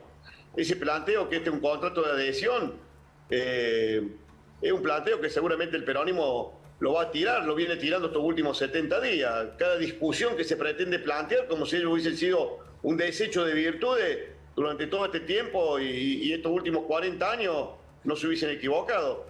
Le pregunto más directo, fue un poco engorrosa la pregunta. ¿Hay margen en ese pacto para abrirlo y negociar el contenido o es un pacto en el que los gobernadores solo tienen que ir a firmarlo y nada más? Pero Paz, si los gobernadores no están dispuestos a hacer un esfuerzo, estamos jodidos. Si el gobernador de mi provincia, que lo tiene en pantalla ahí, de mucho, mira, para los cordobeses que hayan elegido Córdoba, a nosotros nos viene maravillosamente bien porque vamos a evitar que el gobernador se vuelva a gastar otros $17.000 en avión. Tiene casi 19 viajes en 40 días en el avión sanitario. Pero si los gobernadores no están dispuestos a hacer un esfuerzo, un sacrificio. Cuando Milei dice que en Córdoba se gastaron 26.000 millones de pesos en publicidad, ¿es cierto? Sí, es cierto. El año que viene, este año, perdón, hay un presupuesto de 35.000 millones de pesos en publicidad.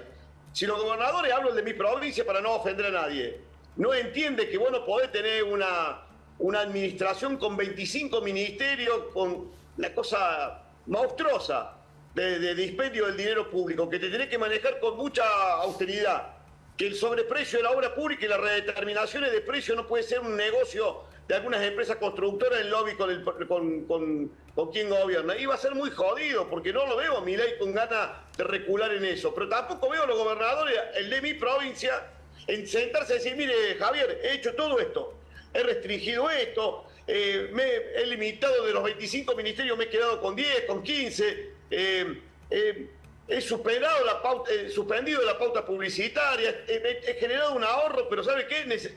Si los gobernadores no van con un planteo de seriedad, de austeridad, va a ser muy difícil. Si lo único que están buscando los gobernadores es que vengan a TN por abajo de la mesa, me parece que ahí no vamos a ponernos de acuerdo nunca. En esto ha sido muy claro Milei. Lo dijo en la campaña, lo dijo cuando nadie le daba bola, lo dijo antes de la primera vuelta, lo dijo en la PASO. Y te vuelvo a repetir, este concepto no estás hablando con un senador de la Libertad Avanza. En ese sentido, le adjudico a Milei absoluta credibilidad de estar haciendo lo que dijo que iba a hacer. Pero en la política también va a tener que dar un ejemplo. ¿Quién puede estar en contra de que limitemos los mandatos de los gremialistas? ¿Quién puede estar en contra de que establezcamos normas básicas de ética y de funcionamiento en la cosa pública? ¿Quién puede estar en contra de que bajemos la presión tributaria porque nuestros contribuyentes no pueden soportar? Hasta te diría, son cosas básicas. Que la política se haya resistido históricamente a discutir estas cosas es otra cosa. Pero me parece que no veo esos 10 puntos mayor dificultad que no sea sentarse a discutir a partir de que todos hagamos el esfuerzo. Ahora, si el esfuerzo lo van a hacer siempre lo mismo y el ajuste lo van a pagar los laburantes y la clase media, bueno, esta historia de la Argentina ya la vivimos. Luis, la última, me acuerdo en plena campaña que había sido políticamente incorrecto en tiempo y espacio cuando hablaba de su familia, donde le decían que iban a votar a Milei. Finalmente la elección resultó ganador Milei. ¿Cuál va a ser ahora el futuro de Juntos por el Cambio? ¿Cuál va a ser para usted el futuro, sobre todo con lo que se está realineando PRO? Nosotros tenemos que aprender de los errores, José. Si Milei es presidente porque la oportunidad la tenía Juntos por el Cambio y la dejó pasar. Nosotros tenemos que hacer una profunda autocrítica. Milei nos robó toda la bandera del cambio. Fue mucho más creíble la bandera del cambio en manos de Milei que en manos de los dirigentes de Cambiemos. Si no, no estaríamos en la situación que estamos. Ahí si nosotros no hacemos una profunda autocrítica, que no significa un contrato de adhesión, como decía Paz recién, decir, bueno, nos tiremos de cabeza a la Libertad Avanza. Significa, primero, admitir que cometimos un montón de errores. Segundo, que la soberbia, la vanidad, la petulancia de nuestra dirigencia nos llevó a estar donde hoy estamos. Tercero, no nos podemos enojar con un tipo que interpretó mejor a la opinión pública que nosotros mismos. Y cuarto, creo que nosotros tenemos una responsabilidad que es la parlamentaria. Nosotros tenemos que intentar darle músculo parlamentario a estas propuestas de Milei, porque claramente no pueden funcionar por DNU, no pueden funcionar con... La democracia funciona con leyes. Entonces, ahí tenemos una gran responsabilidad de tratar de que esas ideas que tiene ahí el presidente se terminen convirtiendo en leyes. Y en eso tenemos nuestro compromiso. Luis, buenas noches. Gracias por esta comunicación. Buena semana, José. Un abrazo para todos ustedes. Hasta luego. Bueno, muchísima información tenemos. Arrancamos, Sebastián, con cómo piensa hoy el votante de la Libertad Avanza, que es una de las cuestiones que tenés ahí como detalle. Cuando haces la discriminación, dijiste el votante de Unión por la Patria o de Sergio Massa no cree que Milei solucione absolutamente nada en materia económica, pero tenés más capítulos. Sí, también le hicimos otra pregunta que tiene que ver también con cuánto se adjudica a este gobierno la inflación que empezó que hubo en los meses de diciembre, enero y febrero, y ahí también se manifiesta esta división importante en la sociedad. Entre aquellos que votaron a Sergio Massa, el 71% dice que la inflación que hay hoy es absoluta responsabilidad de Milei, y solo el 27% dice que es compartida entre Milei y el gobierno anterior. Ahora, si nos paramos en los votantes de Javier Milei o en los votantes de Patricia Bullrich, casi el 90% dicen que la inflación es producto de la herencia y solo un 12% entre los votantes de Milei y un 5% entre los votantes de Patricia Bullrich dicen que es culpa del gobierno actual. O sea, la grieta también se manifiesta en las culpas. Ahí tenemos el principal responsable de la inflación, pero versión votantes libertarios. Exacto. ¿Qué es lo que creen? Que el 87% dice, o sea, le responsabilizan la inflación al gobierno de Alberto Fernández y coincide con ese 12% que son los que hace unos minutitos decía que son los desencantados del gobierno de Milei, sí, que creían, al momento de votarlo, porque esto lo dicen en las preguntas abiertas de la encuesta, que ganaba Milei y se acababa la inflación en el mismo día. Una posición, diríamos, muy difícil en la práctica, ¿no? Pero conserva estos valores cercanos al 90% de adhesiones. ¿Y Juntos por el Cambio? Casi lo mismo. Entre los votantes Juntos por el Cambio, el 89% dice que la inflación fue heredada del gobierno de Alberto Fernández y el 5% dicen, solamente es más chiquitito incluso que los votantes de la Libertad Avanza, que es culpa del gobierno de Javier Milei. Es un resumen un poco de la sociedad, Federico. Digo, estamos viendo como feligreses de uno y otro espacio. Yo creo que nos está costando mucho entender lo que está pensando la sociedad. Porque la sociedad está expectante, está mirando y está, por supuesto, muy ilusionada. Yo creo que este es un cambio mucho más profundo del que llegamos a ver. Me parece que con los años vamos a ver con más claridad qué estaba pasando en este momento. Nos está costando mucho porque me parece que todos están tratando, digamos, de hacer consideraciones acerca de Milei con los parámetros de la política tradicional. Y Milei no pertenece a ninguna de las clasificaciones, ¿eh? Es como esa clasificación de Borges, ¿no? De las enciclopedias chinas, que los animales se vienen, los pertenecientes al emperador, los que de lejos parecen mosca. Es otra cosa. Milei es otra cosa. Entonces, cometemos el error de tratar de analizarlo con el viejo paradigma. Yo creo que es un momento muy vertiginoso, que estamos, para seguir con la metáfora del tiempo, estamos agarrados de un péndulo que va a 400 kilómetros por hora, que no sabemos si esa va a ser la dirección o si otra vez la Argentina va a volver al pasado, porque hoy está muy clara una cosa, y creo que eso es lo más importante. El peronismo se convirtió en el Partido Conservador. Se convirtió en el orden establecido de la vieja política argentina. Se convirtió, no es que se convirtió, se vio claramente. Me parece que el gran mérito de Milei es que le sacó la máscara al peronismo y que se está viendo que el peronismo no solamente es el viejo orden, sino que es el sinónimo de la corrupción en la Argentina. Cuando Alberto Fernández decía con desparpajo que él se le podían imputar muchas cosas, pero que no era corrupto, sí, lo era.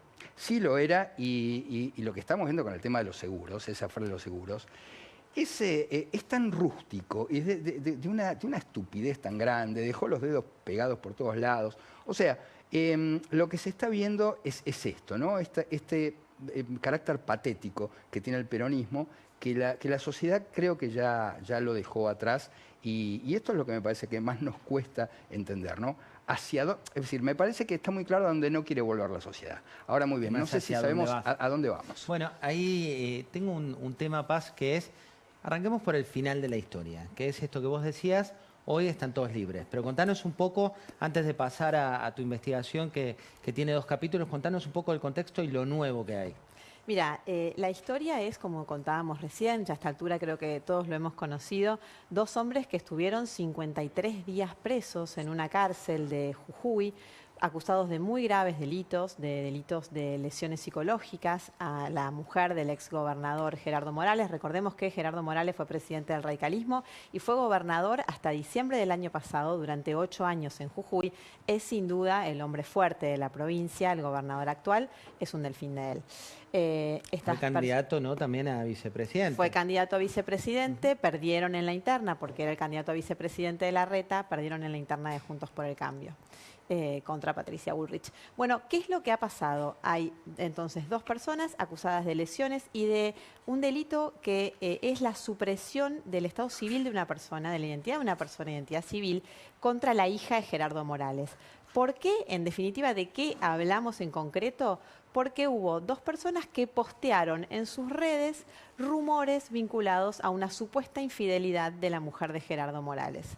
Y a partir de eso, lo que pasó en Jujuy es que durante este verano, en diciembre, enero sobre todo, se difundió este rumor por redes sociales, se viralizó terriblemente con videitos, canciones y demás. Ahí estamos viendo el tuit en cuestión. El Morondanga es uno de los 2 hombres que terminó detenido y que acaba de ser liberado la semana pasada nada más. Este es el tuit que lo llevó a la cárcel. Hace ya varios años que en Jujuy se hace el Carnaval de los Tequis, una estafa, pero este año no se hace. Y lo interesante es esto. Dice, no se hace el festival. Todo parece que es porque uno de los tequis le enseña a tocar la quena a la mujer del exgobernador. O sea, esto que está sugiriendo la infidelidad es lo que a este hombre lo lleva a la cárcel. El otro hombre que también fue detenido, lo que hizo fue le encontró en TikTok, lo relata él, le encontró en TikTok una broma, un rumor, una cosa de mal gusto vinculado con la familia de Morales. Por eso va a la cárcel. Y lo pasa a Facebook. Por eso va a la cárcel. ¿Qué es lo que pasó? La semana pasada, repentinamente los terminan liberando.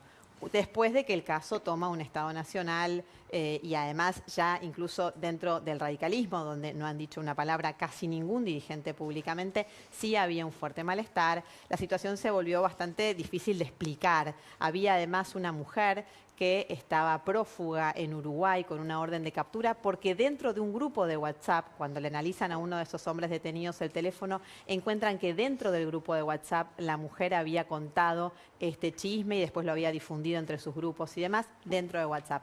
Bueno, Prisión esto efectiva, es decís. Esto es lo que pasó. Estuvieron presos y en unas condiciones que ahora lo vamos a ver. Pero me gustaría que escucharas, esto no se vio nunca, al fiscal contando el caso. A ver si lo tenemos ahí. El fiscal se llama Walter Rondón, es un fiscal de Jujuy.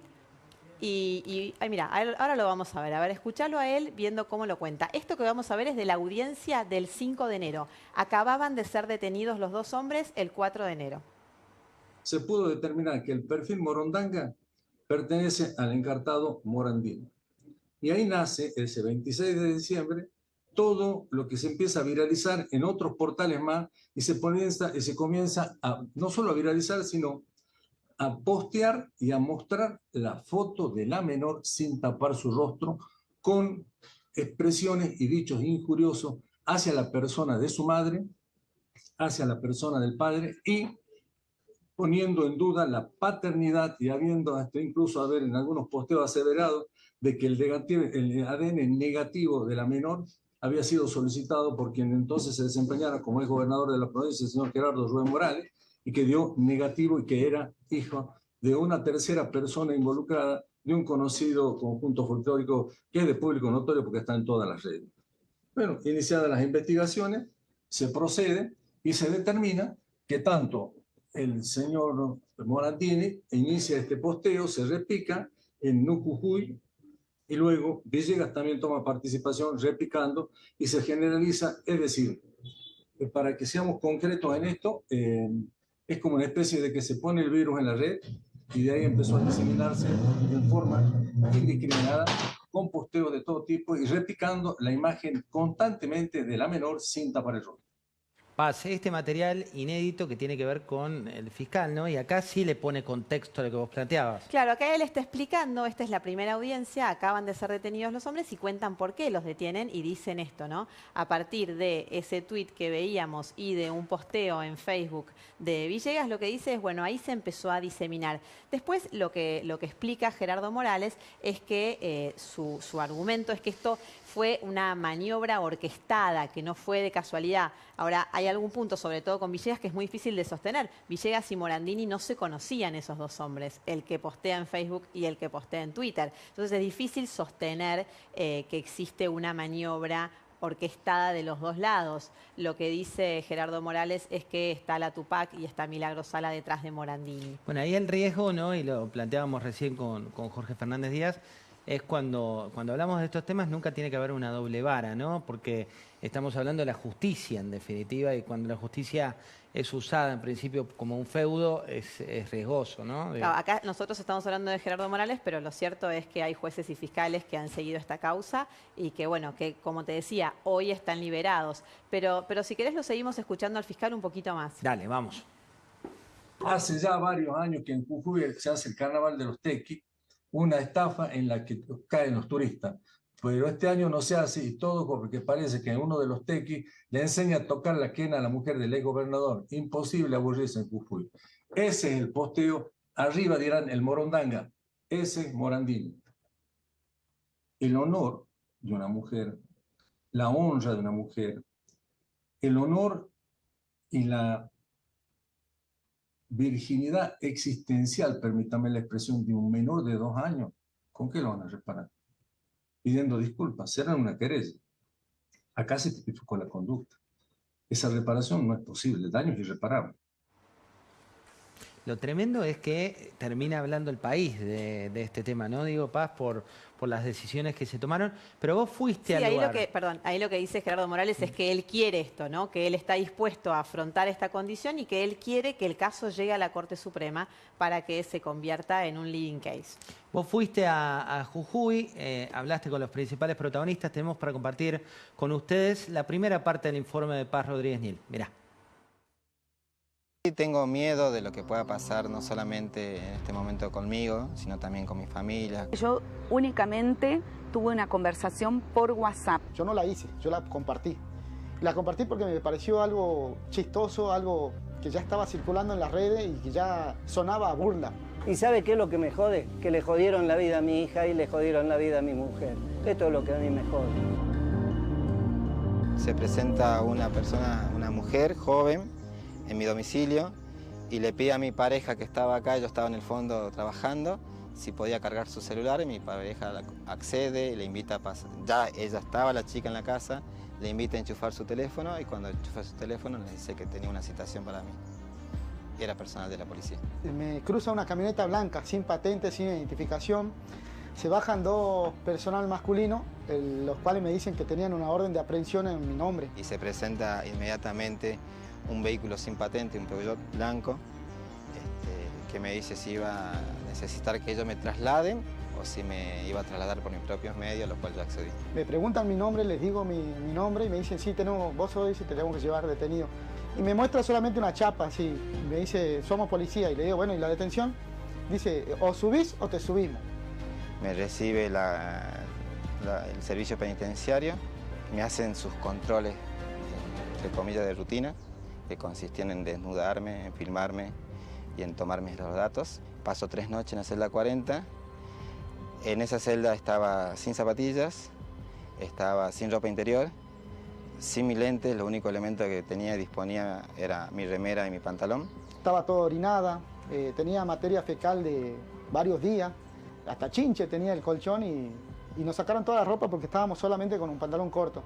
Una de las cosas que se hace, que hacen las guardias es tirar agua en pisos de cemento, con lo cual todo el tiempo está húmeda. La cama es de cemento, un colchón. Me dieron un fuentón donde yo tenía que hacer mis necesidades, no me dieron papel higiénico. En este momento me encuentro de vacaciones en Uruguay. Previamente me habían informado que había tenido vehículos sin patente merodeando por mi casa. Entonces yo seguí con la idea de que me estaba yendo de vacaciones como ya había planeado el mes anterior. Me tenía que hacer responsable de cosas que no hice. ¿Y cómo querían lograr ello? Eso, ¿no? Amedrentando, ¿no? Presionando, trasladándome, desnudándome. Yo lo compartí a la publicación. Yo no la hice, yo la compartí. La compartí porque me pareció algo chistoso, algo que ya estaba circulando en las redes y que ya sonaba a burla. Yo únicamente tuve una conversación por WhatsApp. WhatsApp es correspondencia privada. Acá en Jujuy el que no carga la bandera de ellos es enemigo.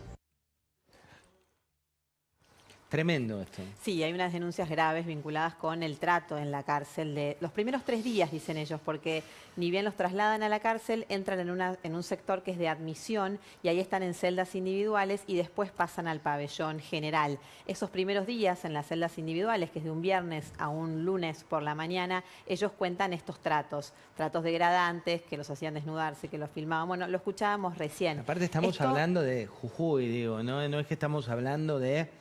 No, digo, es una provincia de nuestro país, de una república, con todos los derechos. Tremendo. Bueno, en este momento existe una causa en Jujuy, la justicia de Jujuy está investigando, abrió una causa de oficio, un fiscal jujeño, para investigar estas cosas que públicamente narraron, bueno, que nosotros publicamos la semana pasada, pero que además contaron en todos los medios estas 2 personas. Se abrió una investigación, en esa investigación ya se pidieron las cámaras del penal, lo que dice el fiscal, que es el fiscal Funes, es nosotros no vamos a investigarlo solo con lo que nos diga el servicio penitenciario, por supuesto, lo citaron a Morandini, que es el joven que habíamos de remera colorada, ya fue el viernes y ratificó lo que había dicho en líneas generales sobre los tratos. Por supuesto, el servicio penitenciario jujeño niega todo esto, dice que eso no sucedió, que no fue así. Hoy hay una causa abierta. Van a citar a la gente que estaba en las celdas cercanas a las de él, a las visitas que estuvieron junto con ellos, a verlos a ellos y además, ya te digo, las cámaras. No hay cámaras en las celdas, sí hay cámaras en los pabellones, en los pasillos y eso le permitirá, considera el fiscal, tratar de llegar a la verdad de qué es lo que sucedió y si efectivamente hubo malos tratos degradantes. En minutos te vamos a mostrar la segunda parte de este gran trabajo de Paz Rodríguez Niel, pero antes de preguntarle a Federico y ir al informe de Alfredo, quiero mostrarles lo que decía el presidente de la Nación, que se subió a este caso en la apertura de la Asamblea y esto decía. un sistema en absoluta bancarrota moral e intrínsecamente injusto. Un sistema que solo puede generar pobres y a costa de ellos produce una casta privilegiada que vive como si fueran monarcas, que llega a absurdos obscenos de impunidad, como por ejemplo el que vivimos esta semana, cuando nos enteramos de que un ex gobernador metió tras las rejas sin debido proceso a un ciudadano por 50 días, meramente por el crimen de hablar mal de la corona en un chat privado. Ofende el silencio de aquellos que se dicen republicanos. ¿Qué significa esto? Mira, uno no puede evitar las referencias literarias, ¿no? Pero parece el Otoño del Patriarca de García Márquez, parecen estos viejos dictadores latinoamericanos. Es inadmisible, pero vos pensás que son los mismos argumentos que podría dar Capitanich, los mismos argumentos que podría dar Insfrán. Efectivamente hay feudos en el interior del país que tienen que ver con esto que te decía, ¿no? Uno lo identifica automáticamente con el peronismo, pero tiene que ver con estas formas de la vieja política, de la política que da vergüenza, que ofende, porque uno estaría tentado, digamos, a reírse, porque realmente es todo tan ridículo, pero hay dos personas que están estuvieron presas con apremios ilegales. Es gravísimo y de verdad que yo creo que, no sé si acá debería intervenir la Corte Suprema en algún momento, pero debería hacerlo lo antes posible y ya cerrar esto porque es un papelón internacional. Mucha información también de lo que viene. Alfredo, arranquemos con datos de la economía que viene. Sí, mira, tío, acá Sebastián nos decía que había de un parte del electorado la idea de que puede soportar 6 meses más de alta inflación. La apuesta del gobierno no es ya 6 meses, están entusiasmados, por más que no lo digan. Una cosa es el discurso, cuando te dicen, bueno, la inflación va a seguir alta, todavía lo peor no pasó, pero puertas adentro están entusiasmados con que la desaceleración de inflación sea más pronunciada. El martes que viene, el otro, el martes 12 de marzo, vas a conocer la inflación de febrero.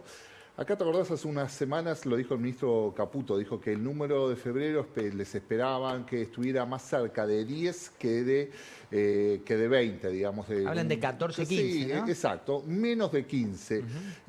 Y si hablas un poquito más, dices, están entusiasmados, todavía no están los últimos datos, pues se están terminando de procesar, que la idea que esté una inflación cercana a la de noviembre, porque es un dato de noviembre, te acordás que estuvo en 12.6, 12.8, fue el último mes completo de Sergio Massa, diciendo, bueno, que ya la situación estábamos en el mismo nivel que estábamos cuando se recibió el gobierno, más allá del fogonazo que hubo cuando se terminó con los acuerdos de precios en la segunda quincena de diciembre.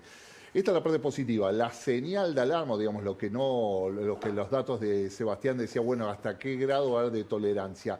Vos tuviste en la inflación de diciembre, enero y los primeros días de febrero, estuvo muy motorizada por lo que sucedió en alimentos.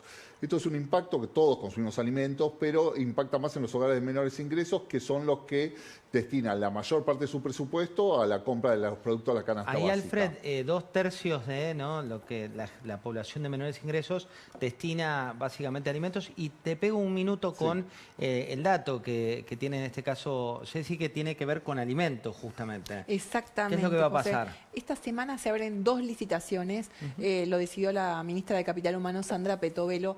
Son 2 licitaciones para comprar alimentos, que era el reclamo que venía viendo de las distintas organizaciones, los comedores. Lo hacen bajo normas internacionales, bajo normas de Naciones Unidas y de la Organización Iberoamericana. Se van a hacer por 2 lados diferentes, se van a acumular en un depósito que tiene el gobierno en Villa Martelli y otro en Tucumán para abastecer al interior del país.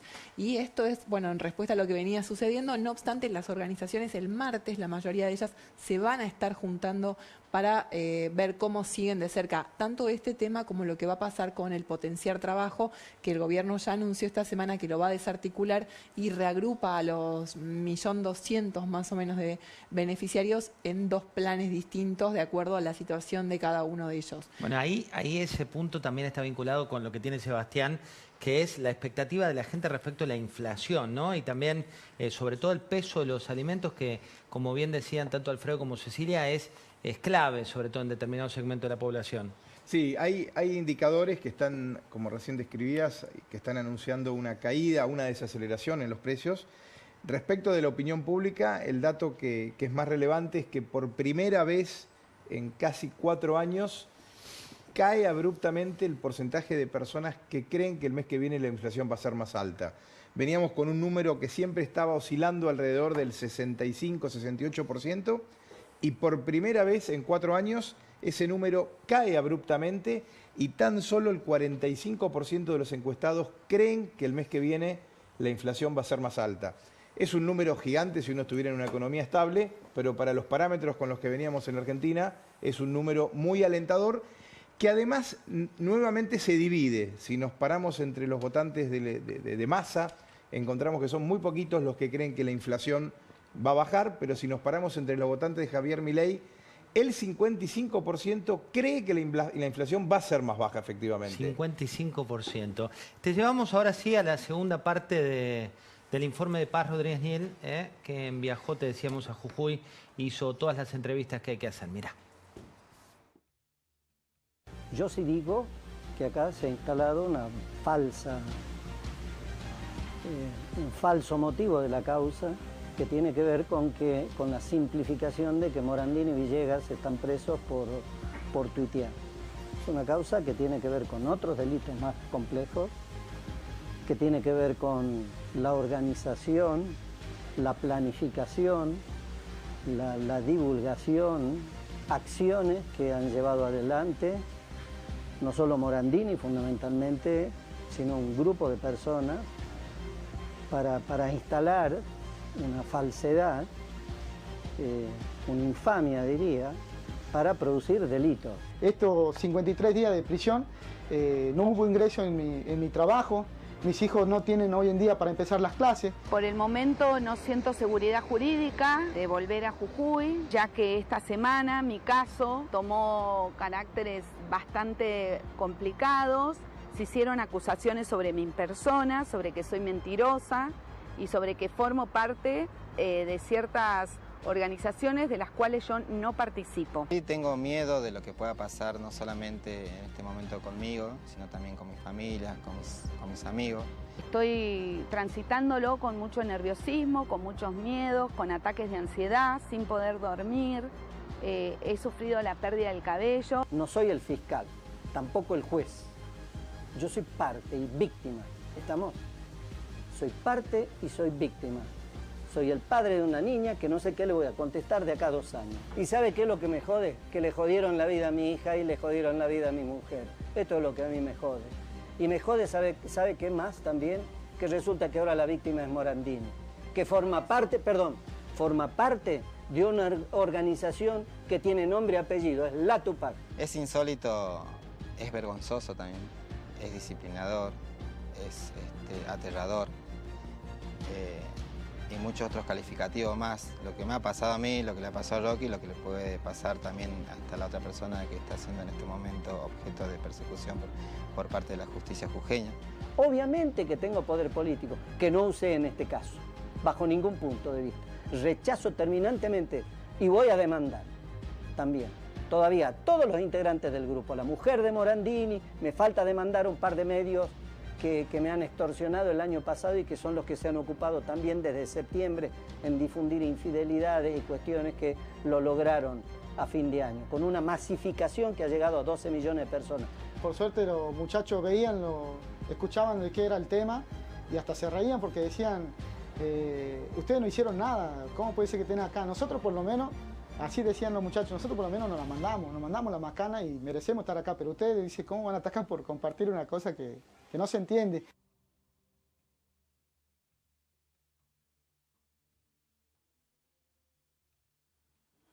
Tremendo trabajo, Paz. ¿Algún crédito que quieras dar adicional? Sí, por supuesto. Veíamos la parte de Uruguay, de la chica que sigue estando allá, porque si bien le levantaron la captura, no quiere volver. Eso fue un trabajo de Nelson Fernández, que nos dio una mano grande desde allá.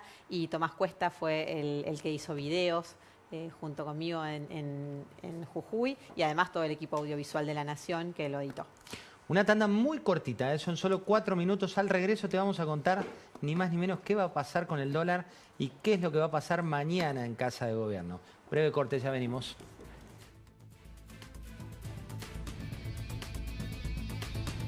Somos PAE, líder global de energía. Ofrecemos productos y servicios a la industria y estaciones de servicio. Nuestra producción de petróleo y gas abastece al mercado local y al de exportación. Energía para la industria.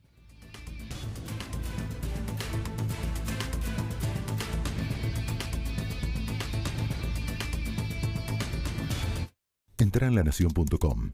El valor de entender lo que pasa.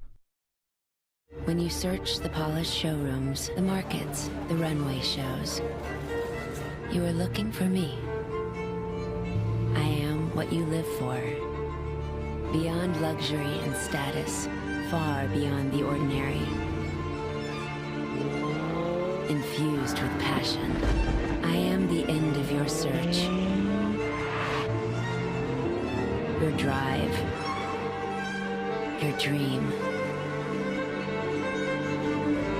I am the Alfa Romeo Stelvio. Disfruta del verano con las mejores ofertas. Hasta el martes, super fin de semana Coto. 80% de descuento en la segunda, llevando 2 iguales en café instantáneo Dolca, queso untable Casancrem, yogurísimo Potes. 70% de descuento en la segunda, llevando 2 iguales en galletitas dulces y rellenas. 3x2 en Villa Vicencio, 4x3 en leche larga vida a las 3 niñas y 3x2 en vinos finos, espumantes y champañas que podés combinar como quieras. También encontralas en Coto Digital, la tienda online número 1 de alimentos, bebidas y productos del súper de Argentina. Coto.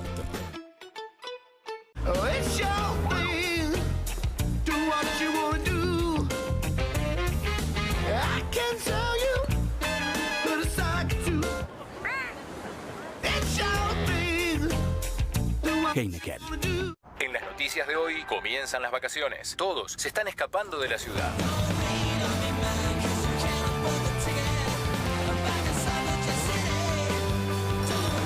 Escapate de los demás, no de la ciudad. Renault Stepway, aventurero por fuera, urbano de corazón.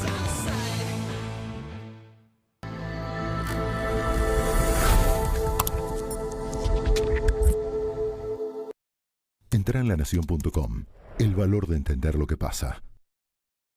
Disfruta del verano con las mejores ofertas. Hasta el martes, super fin de semana Coto. 80% de descuento en la segunda, llevando 2 iguales en café instantáneo Dolca, queso untable Casancrem, yogurísimo Potes. 70% de descuento en la segunda, llevando 2 iguales en galletitas dulces y rellenas. 3x2 en Villa Vicencio, 4x3 en leche larga vida a las 3 niñas y 3x2 en vinos finos, espumantes y champañas que podés combinar como quieras. También encontralas en Coto Digital, la tienda online número 1 de alimentos, bebidas y productos del súper de Argentina.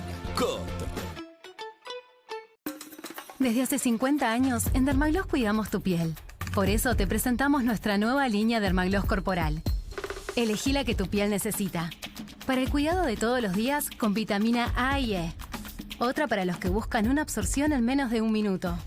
Otra con más vitamina A para la piel extra seca. Otra con textura muy liviana y ácido hialurónico. Y una con urea para las personas con diabetes. Nueva línea Dermagloss Corporal. Cuidar la piel toda la vida. Disfruta del verano con las mejores ofertas. Hasta el martes, super fin de semana Coto. 80% de descuento en la segunda, llevando 2 iguales en café instantáneo Dolca, queso untable Casancrem, yogurísimo Potes. 70% de descuento en la segunda, llevando 2 iguales en galletitas dulces y rellenas. 3x2 en Villa Vicencio, 4x3 en leche larga vida a las 3 niñas y 3x2 en vinos finos, espumantes y champañas que podés combinar como quieras. También encontralas en Coto Digital, la tienda online número 1 de alimentos, bebidas y productos del súper de Argentina. Coto.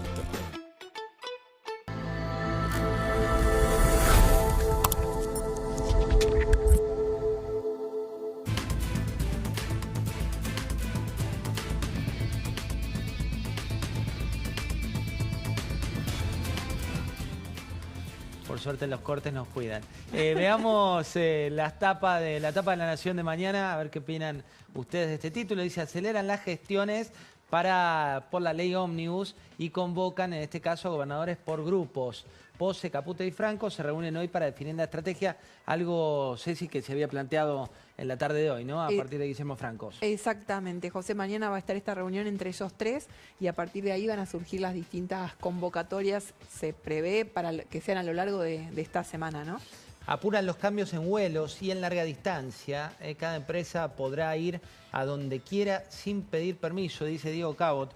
Como en la ciudad, asaltos comando en estancias. Está tremendo esto de las estancias y también de barrios cerrados. Es un tema que viene creciendo. Y Kicillof Este dato, Paz, también político muy importante. Kicillof suma a dirigentes piqueteros a su gabinete. Sí, veremos finalmente en qué se convierte esto cuando empiece a funcionar, pero esa es la noticia del día, así que vamos a ver cómo marcha. Alfredo, Guillermo Oliveto habla de algo que vos sabés y mucho, dice nuevo clima de época, recesión con ilusión. Sí, ya lo que veníamos hablando, un poquito hay expectativas, la inflación está golpeando a todos como nunca, pero está acompañado con cierto crédito que le sigue dando por lo menos parte de la población de que va a haber una desaceleración. Frente al ajuste, la clase media busca cómo llegar a fin de mes. Mostremos la placa del dólar.